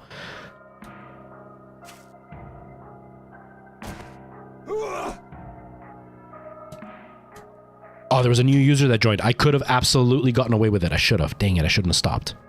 I shouldn't have stopped it. I could have made money. I could have made so much money. You know what? Let's put some stuff in my main inventory so I can have space to carry that inventory, because I'm about to get chased. My butt is... Oh, yeah. Every time, man. So for those who don't know what I was just doing... Go. For those who don't know what I was doing, on TikTok, this woman started a trend where, okay, so it didn't start with her. She's getting all the attention for it. It didn't actually start with her. The first one I saw was an Asian woman, and it was months before this woman ever did anything. So I'm going to say it started in China, because it was definitely Chinese, wording, and she spoke in what sounded to me like Chinese, but seeing as TikTok is a Chinese app, I'm gonna assume it was a Chinese person, not doing it because of any racist reasons, okay? But I saw this woman, and it started with her, and basically what she did, I gotta pause this because I gotta show you. She did the NPC thing. So what's happening is this woman in the States started pretending to be an NPC on camera while she was live on TikTok. And she would respond to people giving her gifts. And her response would be automated, repetitive response. You know, like when you talk to an NPC in a game, and once you finish the end of the conversation, they just repeat the same thing a million times. She did that with her gift. So like if somebody gave her a rose, she'd be like, thank you for the rose, and pretend to smell it. And then continue being an NPC pose, and then they would give her another rose and she'd smell it again. So people started giving her gifts to get her to respond constantly. Apparently she is an adult activity worker, and so this was kind of her way to do something along those lines, but without it being adult content. Anyways, she's been making a killing. Like she says she makes up to $2,000 a day just on stream, or $2,000 per stream. She's making like $7,000 a day with that, combined with her adult stuff that she does. She's making a killing. So a bunch of people started doing it. The reason I say it started beforehand is there was a woman, I actually brought her up a couple of months ago, where she would dress in full doll makeup, like a porcelain doll, and she wouldn't respond to gifts, but she literally just sat and did NPC movements and ignored chat. And I was speculating to everybody that I thought it was pre-recorded, where she would just record, like, let's say an hour's worth, because she would be live 24 hours a day, all day long. And so my guess was nobody's going to sit there long enough to see the loop happen. And because it's a live stream, all you need is just a second of the screen stuttering like you would get from the stream buffering, and you could just loop the video at that point and then start the loop again, right? Because then you could do the jagged cut. It doesn't have to be perfect because, well, the internet dropped, so it you know, there was a little bit of stutter. But people are like losing their minds and throwing money at these people. Like some of these people are making $200 or $300 for a 1 hour stream, which compared to the $2,000 the original woman is making is not a lot. But imagine standing there and just repeating the same phrases for an hour and you make $200. Like that's not a bad deal, honestly. I wouldn't be able to do it because I'd get way too bored. But that's what I was just doing right now, is imitating the people that are doing it. Except for the one guy that I watched was literally a towel on his head was his wig. So I was like, I'll up him one step further and I'll wear a real wig on top of my real wig. You finish the chair. Is it a gamer chair, Merle? Is it a gamer chair? Because it doesn't count as a chair if it's not a gamer chair. Gives people threats in the bad name. Oh man. Yeah, honestly, that's what it comes off as. And the best part is they're not even like the original woman that got famous doing it now. She does it pretty well. Like she stays pretty in character, but a lot of them are not in character. Like the one guy taped paper on his eyebrows to make it, or eyelashes to make it look like fake lashes, and then put a towel on his head, and that was supposed to be his wig. And they do it really badly. Like they're not good at it. They're not interesting in any way. I don't understand why it's interesting to begin with, but like they're not even like, he doesn't even come off as an NPC. He just looks like somebody trying really hard, but not doing it well. So like, I don't get it. I don't get how this is entertainment, but apparently it is. So I can't judge because obviously it's working. They're making money. So who am I to judge? But still, I don't get it. You finally got a gaming chair. An hour to build. Oh man, gaming chairs are such a nightmare to build. And they're so heavy too. I still have my original gaming chair. I don't use it. The legs are all broken and stuff, but I still have it. And it is so heavy, and it looks like it would be super light, but it's so heavy. Okay, so we're on day 5. Ah, my nose is itchy. We're on day 5. I need to start finding a place to survive for day 7 or night 7. That's it, Chadley. That's exactly it.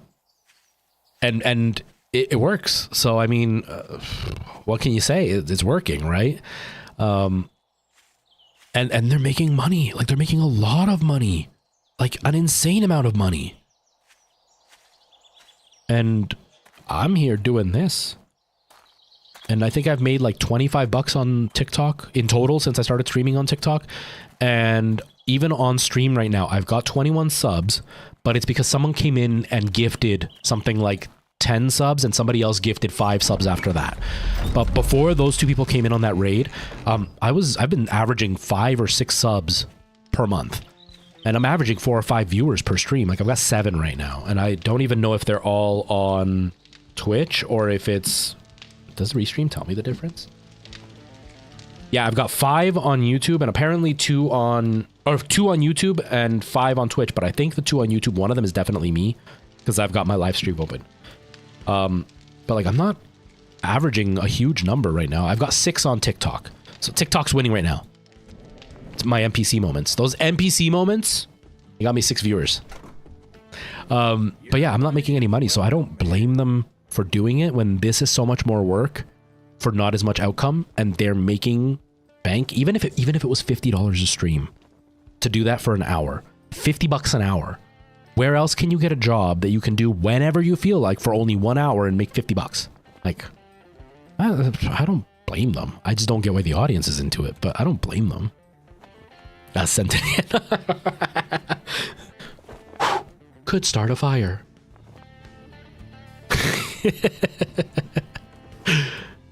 Oh man, You've proved to be very resourceful. I am very resourceful.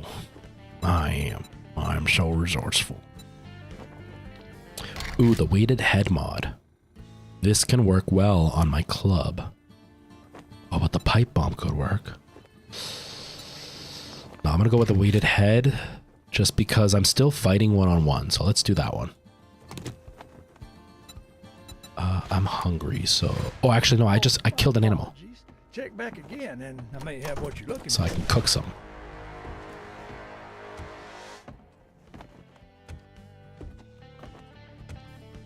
Yeah, pretty much, Merle. I would say it's pretty much the same.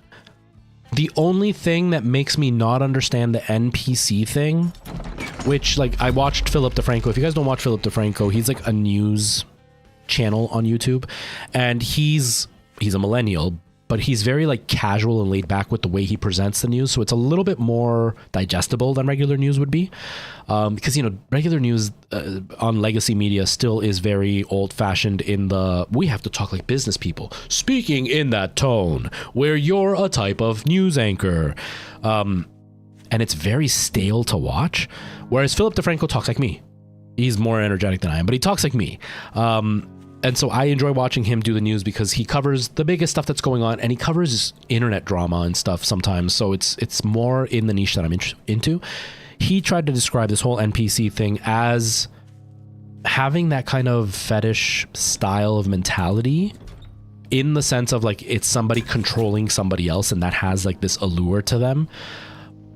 But at least with hot tub streams, and I'm not saying this as in any way to be interpreted as like hate towards the people who do that, because hey, all the power to you. But in hot tub streams, at least the person is like scantily dressed. They don't have a lot of clothes on, so you can kind of see where the adult content would be from that. But like I don't understand. It's murky water. Why can't I cook it? Oh, there it is. So like I can understand where that is. Wait, why can't I cook it? What am I? Yeah, why can't I cook it? I have a cooking pot right there. Oh, it's in the output. Duh, I'm so stupid. There we go. I'm so dumb. I'm so dumb. Let's cook them all. So I can kind of get that, but like the NPC thing, there is nothing adult about it. Like they're not dressed in any, you know, revealing way or provocative way. They're not doing anything provocative. Like the roses, their response most of the time is, thank you for the rose. There's nothing adult about it. So I don't understand why there's so much money. At least with the hot tub thing, I'm like, yeah, I get it. It's a lot of thirsty people looking at people that aren't wearing very much clothes without it being an adult site. And they get to interact with this person, and they can do it publicly, because that's another thing. When you're watching an adult camera person, you're going to do it in secret. You're not going to do that out in the open or anything. But with like somebody like Amaranth, she is a Twitch streamer, so there's not that like shame for the person watching them. But in the NPC thing, I don't understand what the allure is. It's beyond me. It's completely beyond me. I just don't get it. Look at personalities. A fire. What kind of month is your friend having? She needs to hire like a witch doctor to come and like bless her or something, because she is having a lot of bad luck.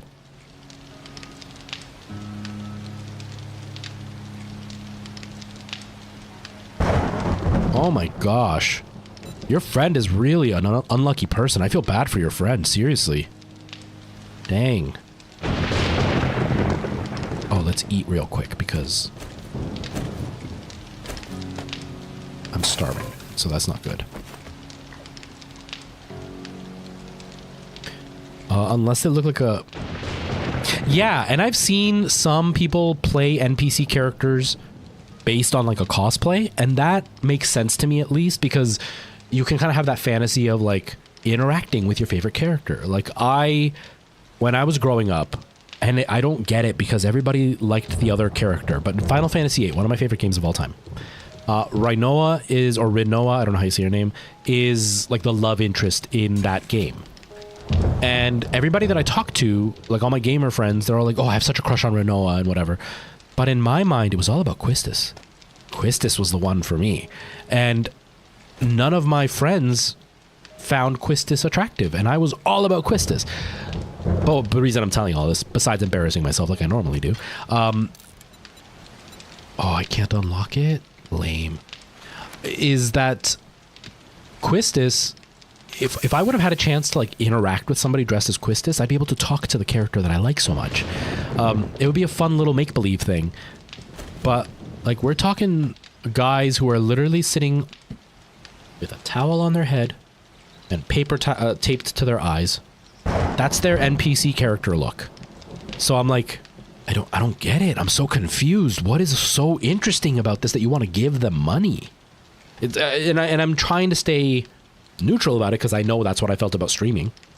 With streaming, I was the same way. I was like, I don't get it. Why do you want to watch somebody else play a video game? You could play it. You go play the video game. I get it now, but like, I don't get the NPC thing. It's so weird. Hello, Mr. FOV. How's your day going, man? How are things?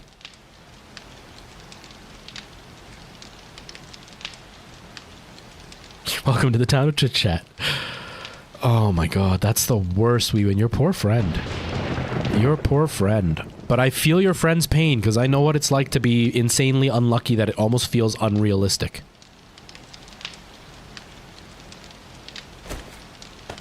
Like when I tell people what's happened in the last like 6 months to me, a lot of them are like, okay, whatever, man. You're just trying to get pity. And I'm like, no, man, I don't want this stuff to happen. I'd rather nothing happen to me. Nothing good or bad. I'd rather just be neutral. So I can imagine your friend's stuff is a little bit more headache inducing. Mine's more annoying. Hers is more like actual devastating trauma. Mine's more like, oh, this is so much irritation right now. But I can relate to your friend. I feel bad for your friend. Nose is itchy. It's just a scratch. I'm not picking my nose, all right? So don't think I'm doing something weird.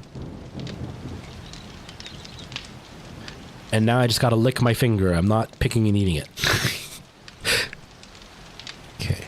I'm still hungry. I ate that meat. It wasn't enough. Holy crap, man. How much do you eat, dude? Wow, you got a big appetite, man. One more time. Can I? Yeah, I do have space in here. Let's put more stuff in here. I need more arrows. Oh, I wanna upgrade my tool thing too. Does the meat go bad in this game? You know how a lot of RPGs will have it so the fresh food only lasts so long before it goes rotten? Does that happen in this game?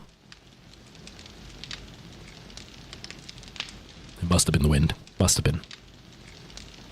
How would I rate my experience yesterday in the VR, Luis? It was really good. The PSVR has a little bit of an issue with frame rating. Or frame pacing, the frame rate. Either or, I'm not sure which one of the two it is.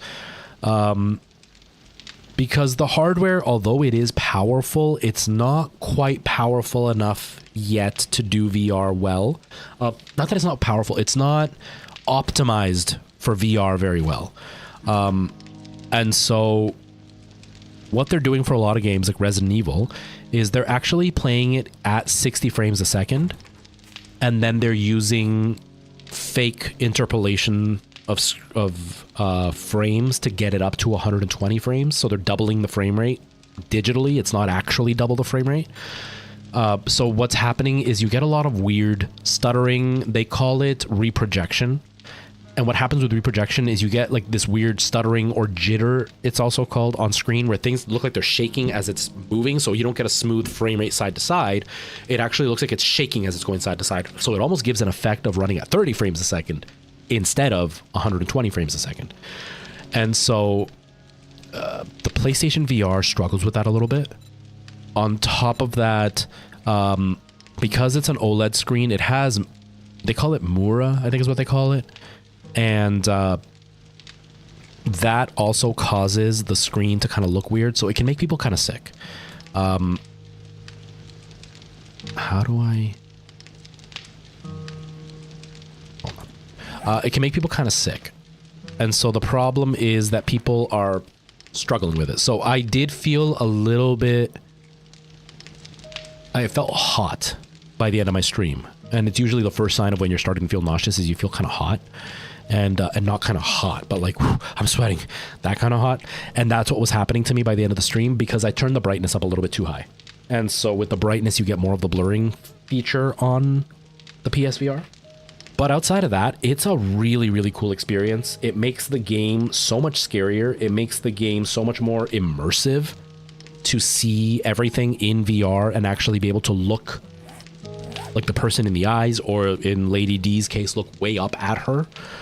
And she feels like she is so much taller than she is at that point. So it's really, really cool experience. It's not for everybody, but I absolutely loved it. I absolutely loved it. Why can't I... Why can't...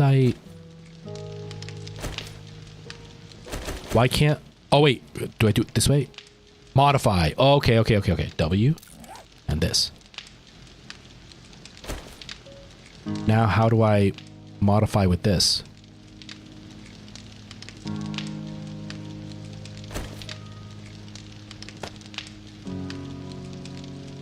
Oh wait, I do this.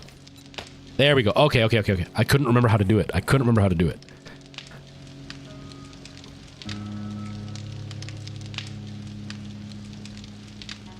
The other thing I found was zombies track you when you carry raw meat. Okay. Thank you for letting me know about that. I did put the raw meat away, right? Yeah.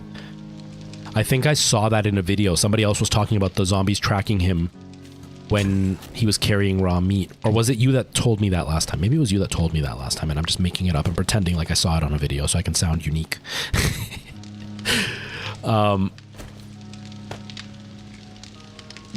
But yeah, the zombie meat thing's actually a really cool idea, I think. Wow, I'm still hungry? Wow, dude. I'm wasting a whole day doing this.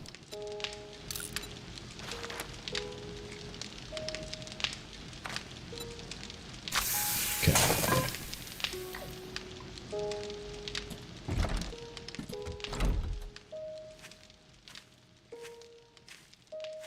Yeah, the Meta Quest 3.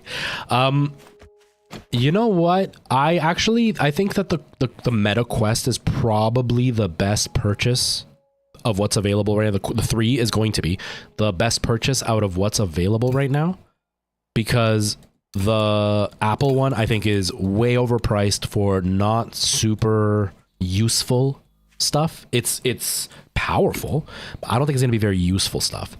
So I think it's just overkill. It's not going to be used. It's going to be underutilized and overpowered. The PSVR, in comparison to the Apple Vision or whatever, is definitely not as expensive. So it seems much cheaper, but it's still an expensive option. And PlayStation is not very good at understanding how to like market that thing. I saw this this explanation about how PlayStation doesn't actually care about having to market the PSVR because they know that it's just an extra accessory. It's not actually going to be a moneymaker for them. It's just something that the fandom who is into it is going to like. But that it's not actually something that they're trying to actively make a huge deal. So the big problem with the PSVR is, one, it's slightly overpriced. Two, it's got some tech in there that isn't always the most beautiful experience. Having the OLEDs adds that Mura effect, which adds like a weird blur to the screen. So that makes it a little bit less accessible to people who aren't very into VR because it can make you feel sick. It also has a problem with the focal point. The way that they've made the lenses, the focal point is very, very tiny. And with the eye tracking and stuff, it does help you in the program to be able to center your face properly so you know you're centered, whereas like the Oculus doesn't really do that, so you hope that you're as centered as possible. So they do have a better way to get you centered, but it isn't very easy to get there, and it's very easy to see a low quality image. That's what happened to me the first like day and a half that I played with it. I thought it was slightly blurry, and I didn't understand why everybody kept saying that it was better than the Quest 2. Because I felt that the Quest 2 was sharper. Because it doesn't blur like the Quest 2 does. The Quest 2 blurs, but it also deforms the image a bit so you can tell you're not in center. But the PSVR, if you're just slightly off, it doesn't deform the image at all. All it does is just make it look softer. And so I was like, it looks really soft, and I don't like that. Now that I've learned how to center it properly, yeah, it's sharp. So it's not super friendly to new users. So like the PSVR is not the best choice. But then you get something like the Quest 3, which is going to have relatively decent hardware built into it, and it's going to be, compared to the other ones, a lot cheaper for an all-in-one built-in, right? Because with the PlayStation, you have to buy the PS5. And with the Apple one, you're going to spend an arm and a leg for that little logo, and you're not going to have a lot of games available for it. So logic-wise, the Quest is definitely the better choice. You're just going to not be as powerful as the other stuff because obviously it's all in one. So you're not going to see as beautiful graphics as you see with the PSVR. You're not going to see as much functionality as you would with the Apple one. but I still think the Quest 3 is probably going to be the best one out of all of them. And if anything, it's still going to be the best seller out of all of them. Because I don't think the PSVR is going to necessarily sell as well as the first PSVR did. It hasn't sold well up until now, but they didn't have stock to sell. Now that they have stock, they're expecting the numbers to go up, but I still don't expect them to go up crazy until they drop the price. And I don't think they're going to do that for a while. All right, Nier, see you later. Thanks for popping in. I appreciate you being here. I didn't see you earlier, so I apologize that I didn't say hi. Armin, hello. I was just thinking about you a couple of days ago. How have you been? I hope you're doing well. Armin's another one, along with Chadley, Mr. FOV, that have been here for forever. They've been here since I was a baby channel. Armin was like one of my first 3 mods, I think. Within the first 3 mods, I think Armin was my mod. Ooh, promotion. So you're going to be even more of a super spy. That's awesome, man. Congratulations. That's so cool. Give me this. Give this. Give me this. There we go. All right. Let's hope I can get this working. Nice and clean. You smell good? Because being clean is fine, but you got to smell good too. Do you smell good? Also training the new people. Nice. Nice, man. That's awesome. It's impressive for me, everybody, because I've known Armin since he was in college. And now he's like a heavy hitter, basically a super spy. He's really cool. He's not like a spy, but like he does investigations and stuff. He's really cool. He's the kind of guy that like saves the world, but nobody talks about because he's not doing it with like blowing stuff up and, you know, getting in front of guns. He's doing it all. He's doing all the important stuff behind the scenes. Again, why am I so hungry all the time? I just ate another piece of meat. What is going on with my character? Not good. Okay, Tom Cruise. You're building me too much. No, man, you're doing important work. I saw this this video recently that was talking about everything that's happened, you know, all the political stuff that's happened. But like they were talking more about, they were using, whoa, is he burned? Gross. They were using it more as a jumping off point to talk about how politicians aren't really the people we should be looking at to give us answers for things that are happening in our society. Because politicians enjoy blaming the nerds. And they talk about how like we have to listen to the nerds. That is really disturbing. That we have to listen to the nerds, because anytime anything is happening that is good, the politician comes out and will take accolades for it. But the second something goes wrong, they parade the nerd in front of everybody, and then it's up to the nerd to deal with the hate, even though the nerd isn't a politician. They don't want to deal with that. They just want to deal with the problem. They don't want to deal with talking to people. They're not trained in how to like say things in politician speak. And the reason I'm bringing it up is because it's true for the opposite too. The nerds, the people doing like the behind the scenes work, are usually the ones that are actually saving our world from stuff. Like they're the ones that are like stopping things from happening in society. And I'm not just talking about like war, but I'm talking about like keeping society in check in general. You know what I mean? Making sure that we don't, that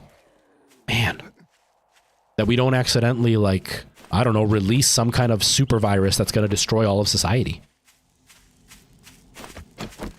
Or that like people aren't stealing money that they shouldn't be because they're doing it behind closed doors. It's the secret nerds that are actually the heroes in our world. They just don't get the accolades because it's not sexy to talk about how somebody sat at a computer doing investigations. Not as sexy as telling you about how like some guy or girl went in like no body armor and went and fought like 25 soldiers hiding behind enemy lines. Like that sounds way hotter than like, you know, I was some guy that sat at a computer for the last 24 hours and stopped 60 people from stealing millions of dollars. Yeah, Garcia is hot. Garcia is hot. Oh, dude.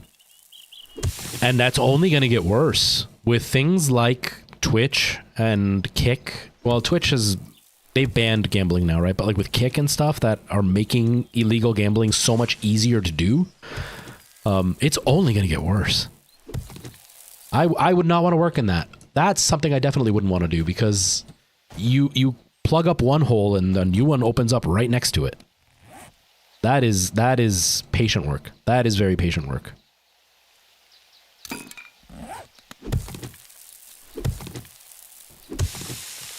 Through TikTok gifts, yeah, and that's such an obvious way to launder money, because it's hard to disprove without, you know, doing a lot of work.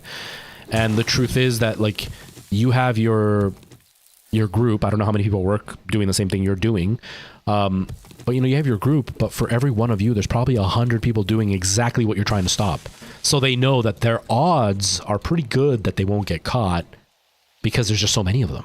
It's yeah, that's tough work. And again, it's the work that's not sexy. It's not the work that you're gonna what the heck? Oh, my restream bot is forwarding my stuff. Oops. Is this showing it on YouTube too? Am I getting all messed up and this showing it on YouTube? Maybe. I don't even know. Who knows? But yeah, that's the work that, you know, you're actually stopping, because the truth is what you're doing with illegal gambling, like by stopping it, is you're preventing people from getting hurt in a roundabout way, but you're doing it because, like, if I am illegally gambling and I owe money to people that I illegally gamble with, they're not going to legally come after me for the money. They're going to do illegal stuff, which usually ends in me being hurt. So by you stopping it, even though I'm the dumb one that got myself into that hole, you're still protecting me. So like it's the important work, but nobody glamorizes it. So you've got a guaranteed job. At least with the internet, you got a guaranteed job. You never have to worry about them being like, well, illegal gambling and money laundering is now done. You don't have to work anymore. It's always going to be there. Ugh.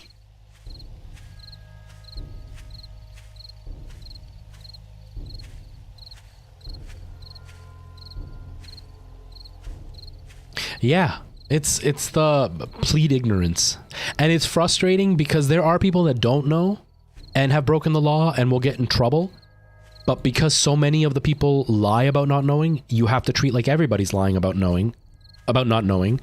And so everybody gets punished because the actual criminals are using that as an excuse, and now the people who actually have that as an excuse can't use it. It sucks. It's always like that. It's the same thing that's happening right now. It's happening on YouTube with the AI thing. I've been talking about this recently, that there's this huge influx of AI users on YouTube, and it's always some company that runs a farm where they just hire a few people to run AI, where they'll like put in the information, get out a script, then they take that script and put it into a different AI to get the voice. And then they just get a bunch of random pictures or clips, and they can post videos every day without having to actually do the work. Because the reason it takes a while for YouTube creators to make videos is you have to do the research. You have to go in and make sure what you're saying is right. You have to make sure that you see where the information is going to take you, because it might change what your video is going to be. But if you just let the AI say it, and the AI is going to actually, like, if the AI writes it and says it, if it's taking you 15 minutes to give it the prompts, and then it's going to take you maybe an hour to get the footage to put in the video, and now you've suddenly got a 30-minute to an hour-long YouTube video that's going to get a bunch of ad revenue, because it's nothing bad. It's just not accurate, and it's not a lot of work. But these people are now taking advantage of AI, which then takes eyes away from somebody who did put in a lot more work, because they're not posting as often. And so they don't get the ad revenue, which means they can't afford to keep posting. And so now these people are going to make it harder for people to make money.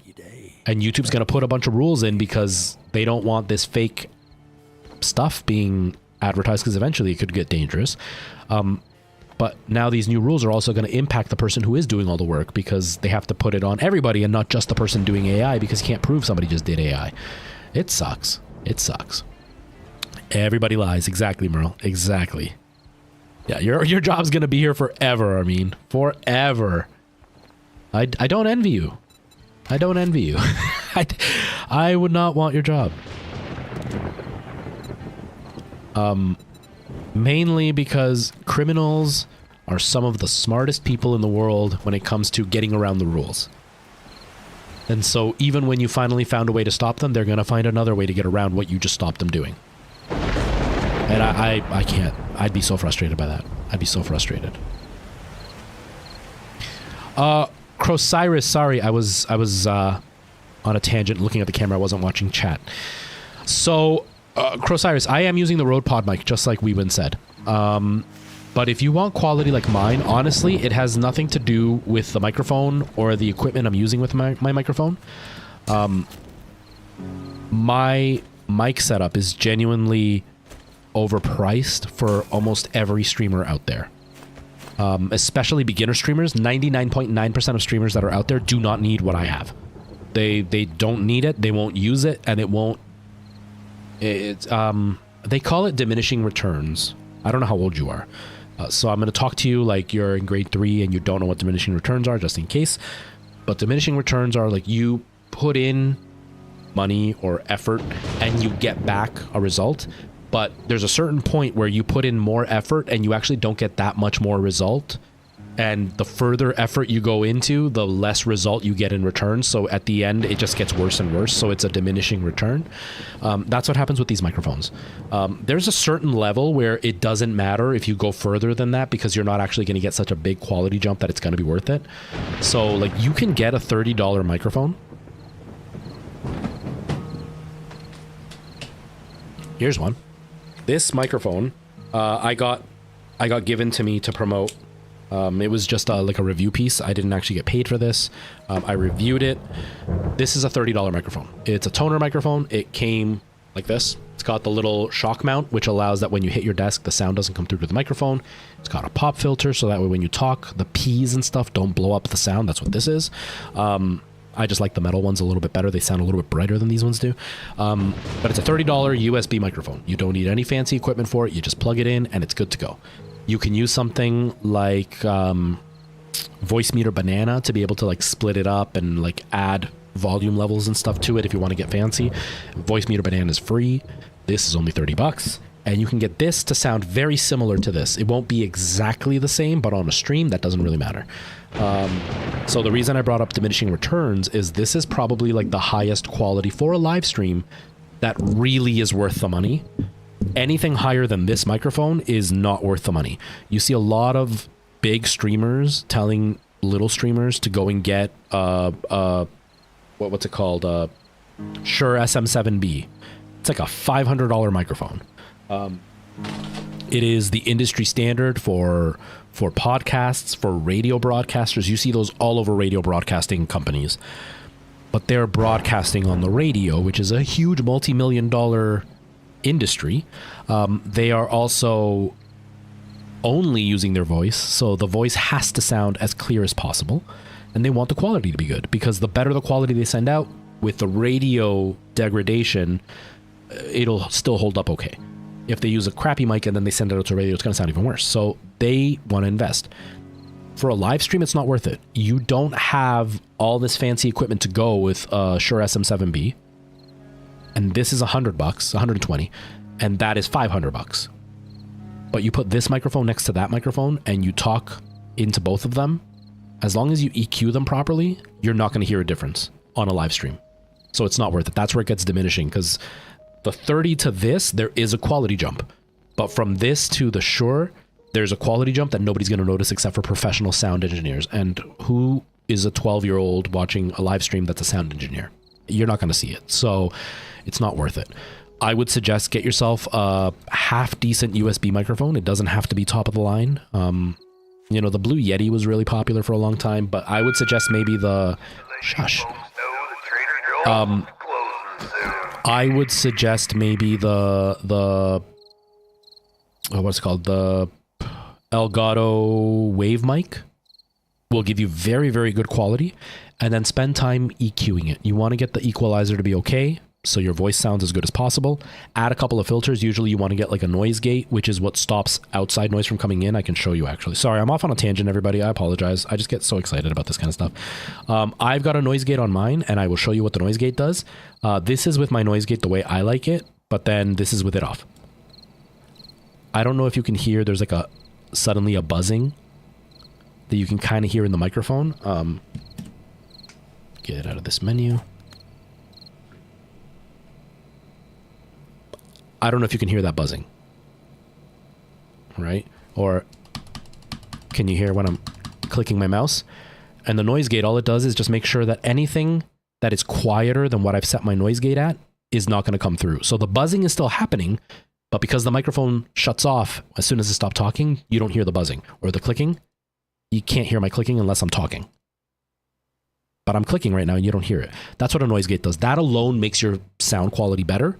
So you add an EQ, a noise gate, you can add a compressor, which I use, which the compressor, what it does is it allows your voice to stay at one constant volume. So it like takes the highest volume you have and brings it down, but it also takes the lowest volume you have and brings it up.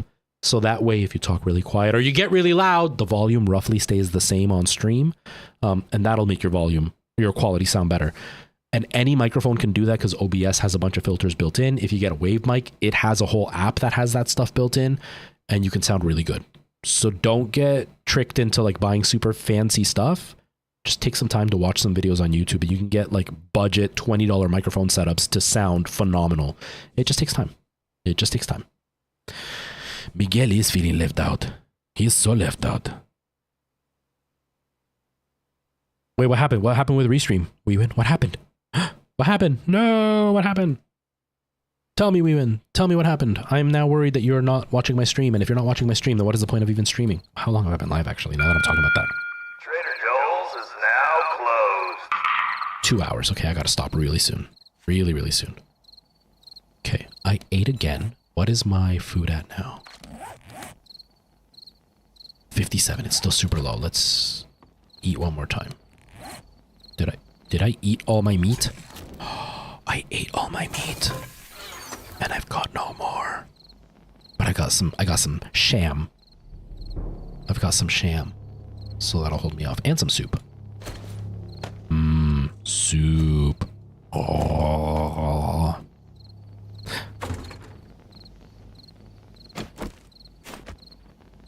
Is that what it means in Dutch, really? Is it really?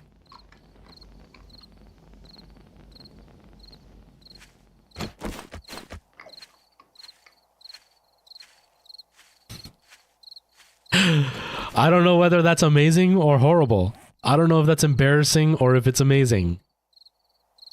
Am I supposed to be embarrassed by that? Oh my god, I don't even know. I don't even know.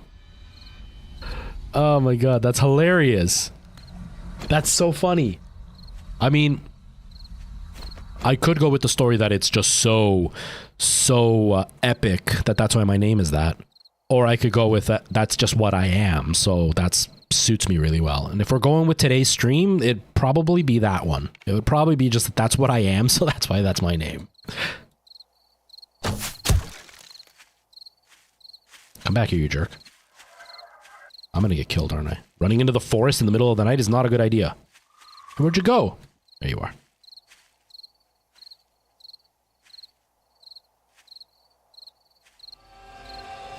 People got confused, of course. Oh, that's funny. That's so funny.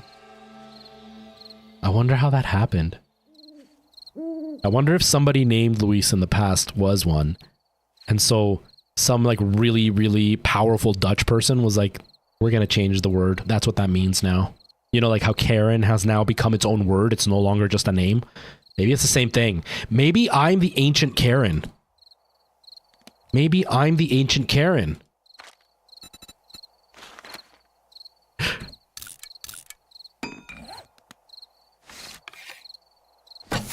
Oh, got it.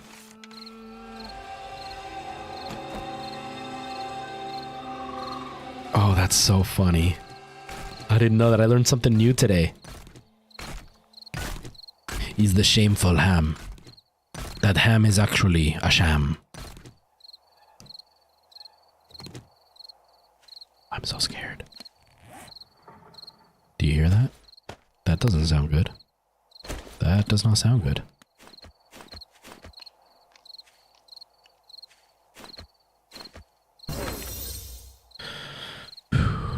Sham I am.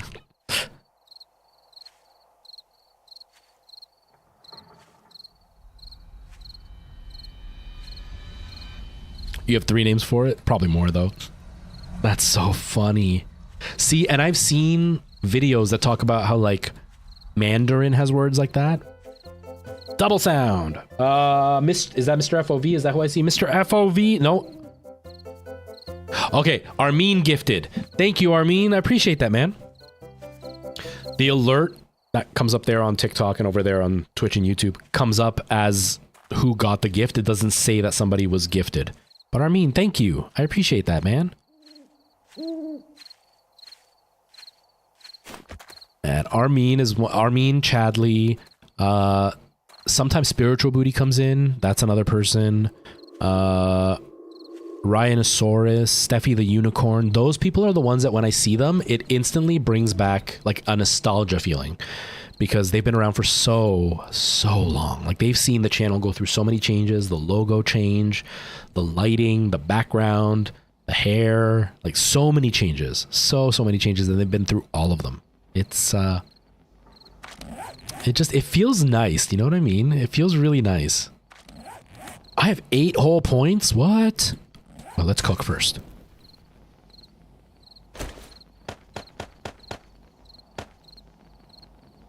Wait.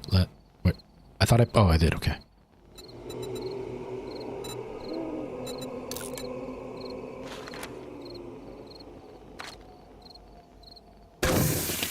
I should probably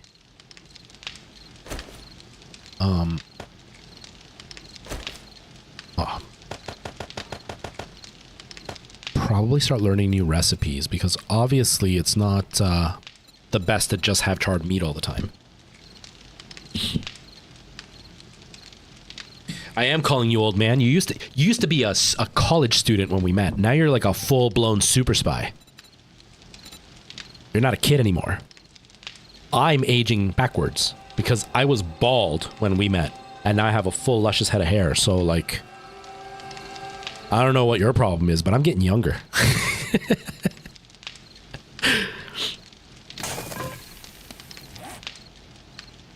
Almost 30. Oh my God, man. Yeah. When you turn 30, I'm going to be turning 40. Just wait, man. Just wait. Honestly, at like 35 is where I started to feel the downhill. I don't feel like I feel old at times when I talk to younger people. I was talking to somebody recently. I'm not going to name them. And they're dating somebody around my age. And we were talking, and then I brought up my daughter, my biological daughter. And my biological daughter is just 1 year younger than they are.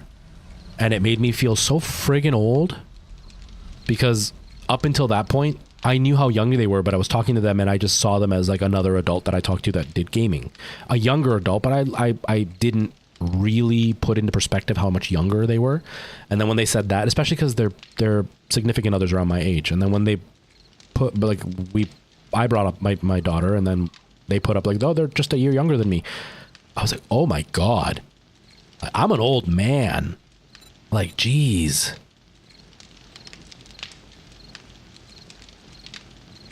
You're turning 47 in 3 years, man. It's a little bit.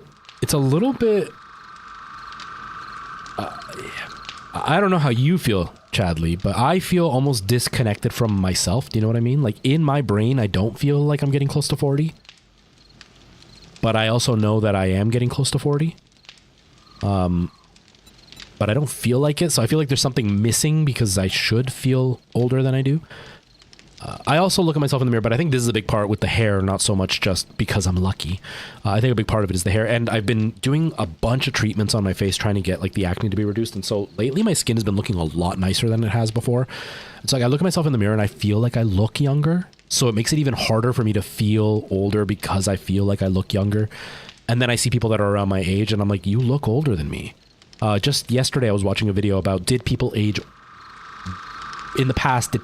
more than we do now? And they showed like pictures of people in their 30s and how they look like what we see as people in their 50s. And he did a whole scientific thing behind why that's not really the case, but it kind of is. And then he explained it all. And then he goes, you know, like, I'm 35. And I look at him, I'm like, dude, you look so much older than me. Like, he's got wrinkles all over his forehead. He's got like a full like gray patch on his beard. And I'm like, I have like one gray hair for my facial hair. And like the other hairs that I have that aren't black have like a little bit of red in them. The little bit of hair that I have left, I have one gray hair on my head. The rest of them are pitch black still. So I'm like, I feel like I look younger, but maybe I'm just delusional. It's just in my mind. At the same time, I know I'm not. And that makes me feel really disconnected from myself because I'm like, I'm so much older than I am. And it scares me because I feel like I'm on a time limit for like enjoyment of video games. Because, you know, you and I both grew up with parents who video games wasn't a part of their life.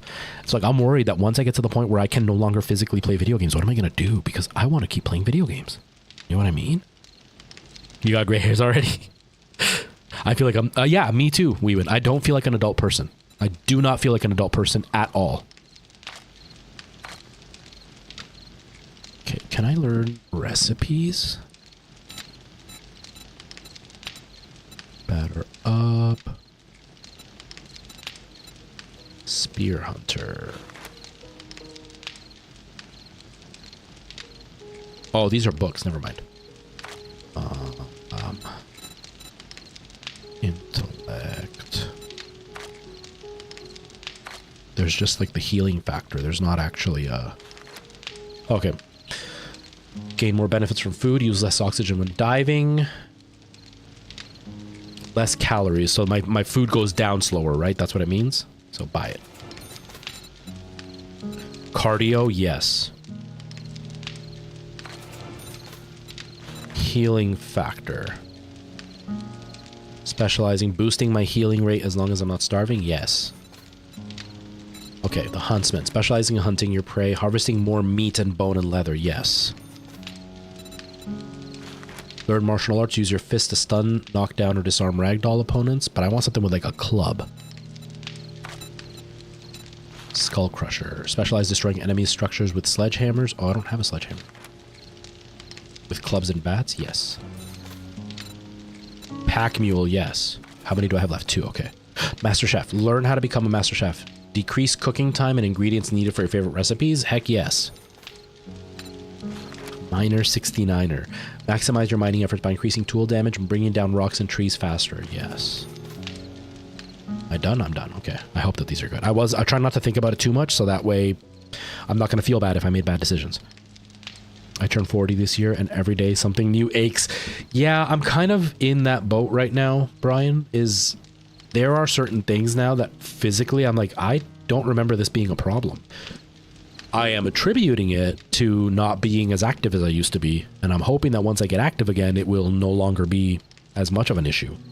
But I know part of it is also my age. Like my knees, squatting down and standing up, I think part of it is I just don't do it very often anymore. But I definitely feel it. Like if I get down on my knees, actually like kneeling, it's painful, and it never used to be. It never used to be. Armin, I wish that I could do a friggin' Chef Ramsay impression. He has such an iconic voice, and it's so easily recognizable, and I wish that I could do one so badly. And I can't, but I wish I could. Dang it. Okay, well, what's my food at? I'm at 90. 56 water, though. I should probably drink some water.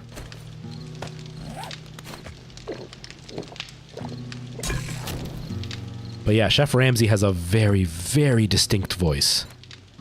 And so I wish that I could do Chef Ramsay. Because his voice is just... It's too distinct. It's way too distinct. How much does 5 get me? 50 seconds. I got 43 seconds. Okay, I should be fine.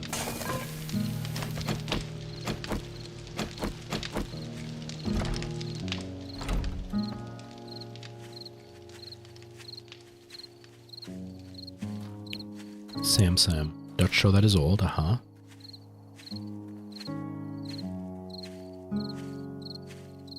I can do the Chewbacca growl, and the only reason I learned how to do it is because... it sounds really stupid, but I was trying to mimic a dog growl.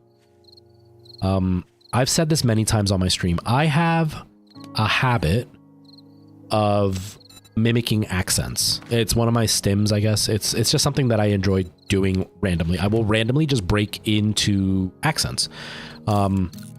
you know, and not in like I'm making fun of this person for talking the way they're talking. I just like challenging myself to try to sound different, and I find it very satisfying when I can like achieve certain sounds that people make. Although my accents are almost always cartoony, they're not very accurate. Like if you put me next to like a French person, I don't sound like an actual French person. I sound like a cartoon French person, but you can tell I'm a French person. And so I like accents. So it was kind of the same with dogs. When I hear them growl, I like the sound that the dog's growling made. And you always hear people growling like dogs, but they always go "Arr!" And they, at least in like the States and Canada, they go "Arr!" And they just in their throat to do the "Arr!" for a dog growl. But that's not what dogs growl like. Like they don't sound like that. And so I started trying to like mimic their sound. And a big part of it is rolling your R's, but like at the back of your tongue, close to how French people will roll their R's, to get it closer. And so like I realized that if I did that, I could sound like Chewy. And so because I would go like, oh, wait.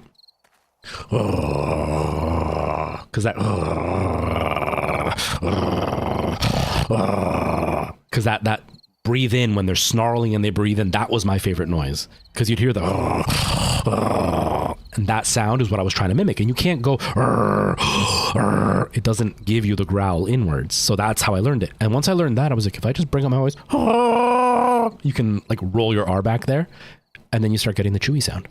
Mine's not a great one, don't get me wrong. I don't even sound like, if I do it, you're like, oh, that's who it's supposed to be, but you're not going to be like, oh my God, you sound just like him. But yeah, I learned because I was mimicking a dog, right? Oh, I can't do a bark at all. That's hilarious. Yeah, I can't do a bark at all. Can't mimic a bark to save my life. There's another one. I can't see the name there. Why am I even looking? Secured Contained Stupidity. Thank you for the sub. I appreciate that. You have the perfect name for what happens here all the time. Chewy, is that you? But my Spanish.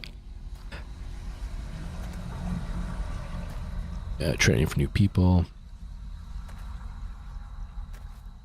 See, and that was probably the most, my colleague sounds like Chewbacca when he yawns. That's hilarious. I think the most impressive thing to me, speaking of Armin talking to different people on the phone, the most impressive thing to me when I first started streaming, my biggest audience when I very first started streaming was almost always German. But I had a lot of people that were Dutch. I didn't get very many Russians. So I think it was mostly Dutch people and German people that watched me. And then I started getting Americans. But the most impressive part is how many people in Europe can actually speak multiple languages, and not just like 2, but like 3 or 4. To me, that was mind blowing because, well, I live in Canada, right? And I live in the non-French side of Canada. And we learn French growing up, but it's like the most basic, non-useful French you could ever learn. Like, où est la bibliothèque? You mispronounce everything and you're asking where the library is. How many times are you going to look at somebody and ask them where the library is? You're not going to ask them that. If you're out somewhere, you're going to ask them like, you know, where can I find a restaurant, right? Like you're going to ask them a little bit more lenient stuff, or like you can be like, you know, is this spicy? Like stuff you might want to actually know if you're somewhere. So we don't learn good French. Then you go to the States and they learn Spanish, but a lot of it is more out of necessity and not because they're actually taught it well in school, because they're surrounded by people who are from Mexico and stuff. So they have to learn it because they're going to need to communicate with people around them. But again, it's not really much more outside of that. Like you might meet some Americans that can speak another language, but it's either their ancestry is there or like in college they were interested and they took a course. But like when Nikki speaks German, but she speaks English and she speaks English well. Armin, same thing. And when Armin speaks, like Nikki I've never spoken to, but like, you know, she types. But with Armin, like we've spoken in voice chat and he speaks completely fluently. And obviously he speaks his own language. And I think you spoke Spanish as well, right? Yeah. Wewin has Spanish too. German, and there wasn't really a lot of Scottish people. There were a couple of Scottish people, but not a lot, but they were usually really chatty. But yeah, it was mind-blowing to me that you guys knew so many languages when that isn't common here. And didn't speak them well. You know what I mean? Because yeah, we get, if you ever watch King of the Hill, which I don't know how it's portrayed in other places, because I know certain places actually change up a lot of the significance behind King of the Hill. But a big part of King of the Hill is Peggy, the wife, who is super proud of speaking Spanish, and her Spanish isn't even like communicative. Like she can't even like stammer through her words and kind of get across her idea. She just says gibberish. Or she says words that she thinks sound Spanish. Like that's what the whole joke is with the character. But that's what's common here. You get people that are, oh yeah, I speak French, and they might know a couple of phrases. And like with me, when people ask me if I speak French, I can't speak French. I can kind of decipher what somebody might be saying if they speak slowly enough, and only because I know basic French and because I speak Spanish. So I can kind of pick up what sounds similar in Spanish, pick up what I kind of learned in French, and hope to put it together enough to make sense of what they're trying to say.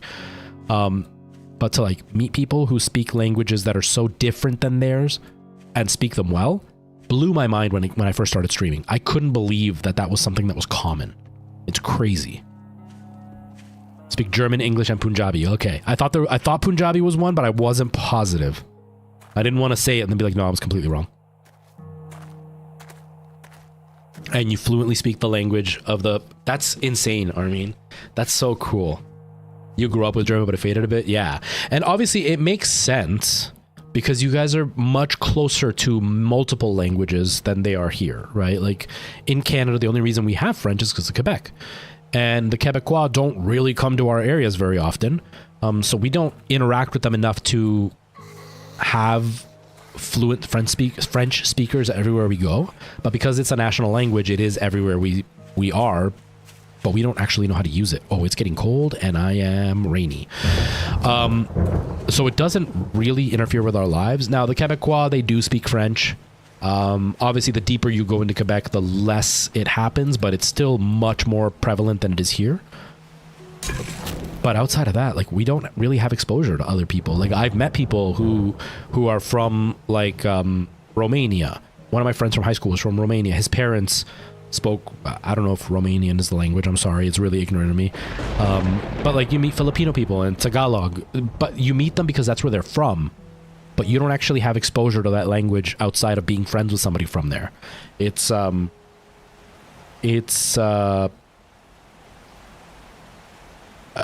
mind-blowing to me, but it's because my life experience is so sheltered compared to how it is in places like Europe. You guys have way more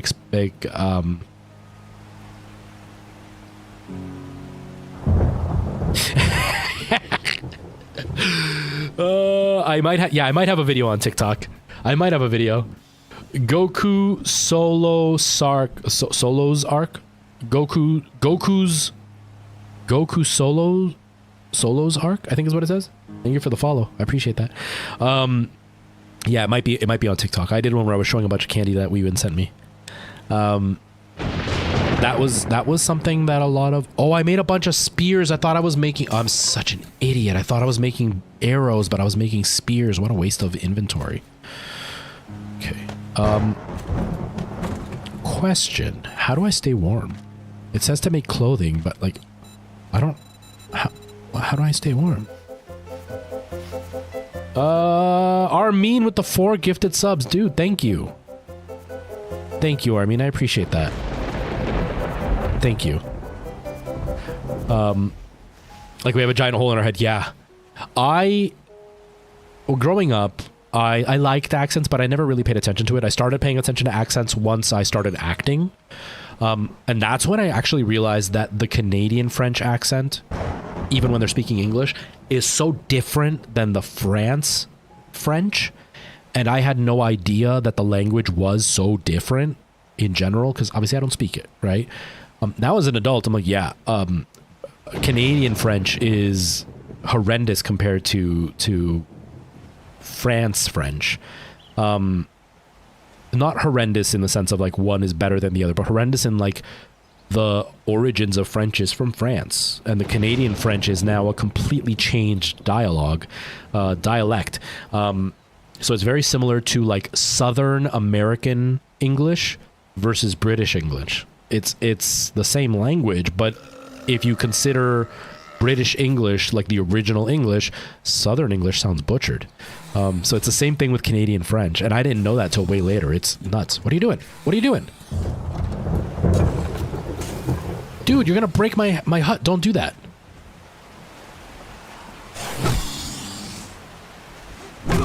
Oh, I don't like him. He's making me uncomfortable.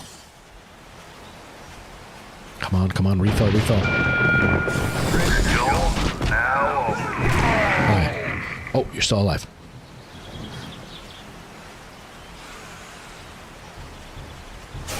I gotta stop streaming in a second.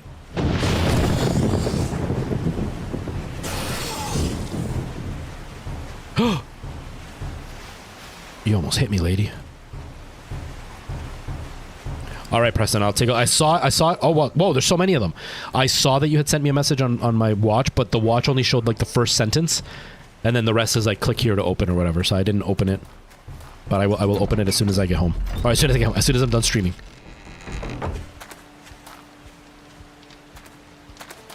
I should probably just stop streaming. I should probably stop. I gotta go to the bank. It is 4, and I think my bank closes at 6 today, so I should probably stop. Okay. You know what? Here, it's kind of safe in here. Should be okay to... Should be okay. Let's do that. I'm gonna stop. Sorry it's so sudden, but I should stop. If I don't, I'm gonna miss the bank, and I need to go to the bank. You're still trying to find it? Armin, thank you, dude. It's always nice to see you, because we don't get a chance to hang out anymore, because my streaming schedule kind of sucks. Let me read your message, Preston.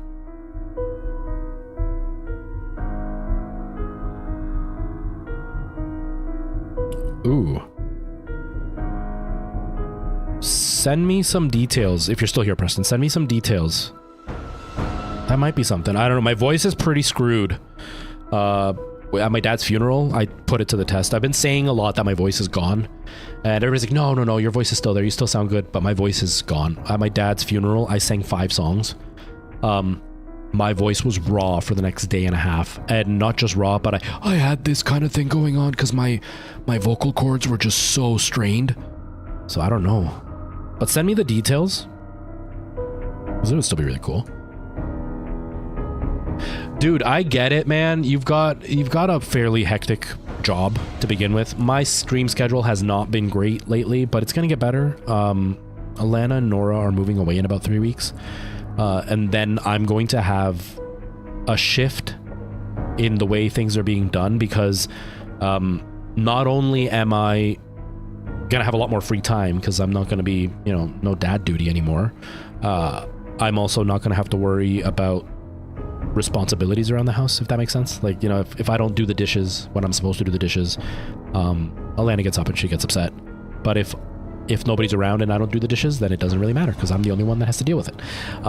So I can kind of stream whenever I want. I can also like do stuff at any time I want. So I'm gonna have more free time. So the streaming schedule should be a little bit better. But the only reason I don't know for sure is because I'm also going to be working a lot more because now that Alana's gone, I have to work more to pay all the bills. So I don't know what the schedule is going to be. I've shifted my stream a little bit later now than it was before. Before I used to start at what was 11:30 for my time. I'm now starting at 1 o'clock because I wanted to sleep in a little bit later and so I wouldn't feel so rushed. And I used to start earlier because I had to go pick up Nora from school. Now that I don't have to do that, I'm going to be starting later, but I don't know how it's going to be with work because the shifts that I'm going to be doing, I do them twice a week right now, and I get home at around 4 in the morning. So exhaustion-wise, I don't know how that's going to affect my stream, but because I'll be able to just kind of sleep whenever I want, I'm hoping that I'll kind of have the energy to stream more often. Right now, I'm streaming 4 times a week. I'm hoping to up it to 5, and I'm hoping to do it to like 4 hours instead of just like 2 or 3 like I've been doing right now. And then that would give you much more opportunity to hopefully catch me. Also, with the shift change, I might be shifting what day I'm off. Because right now I'm off on Tuesday. I'm off on Thursday, Friday. No, I'm off Wednesday, Thursday. Sorry, I'm still half asleep. I'm usually off Wednesday, Thursday. But my brother was saying he's going to have to cover my days off. He's saying that those days don't really work for him for me to have off. And so he potentially wants me to have the weekends off. Which for me is a downer because although weekends are when everybody does everything, the weekends means I can start earlier from work and during the week I can't. And so the weekend is nice because I can get home earlier, which allows me a bit more time to do the streams. But If that's the way it works, that's the way it works. But that also will shift what days I'm gonna be streaming, because if I'm off on the weekend, then I might do like a late night Saturday stream, which would be early for you guys, to do more of a horror thing, or like, I don't know. I haven't fully decided. The schedule is kind of up in the air, but for now it's 4 days a week. But soon I'll have more streams coming out, so you might have a better chance catching me. I hope you can, though. I hope you can.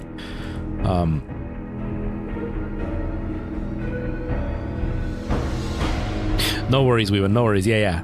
Absolutely. Message me. We can talk about it. I don't want to like say too much on stream.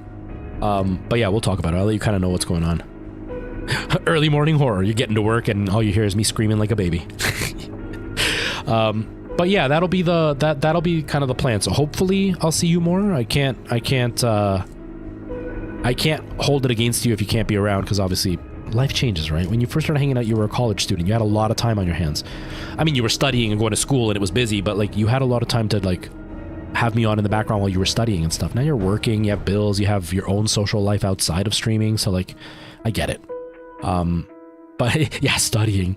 But like if I'm on more often, then there's more chances for you to see me. So maybe we'll see you around more often, because there are some faces that I miss like really badly. Thankfully, I've made some other really cool friends.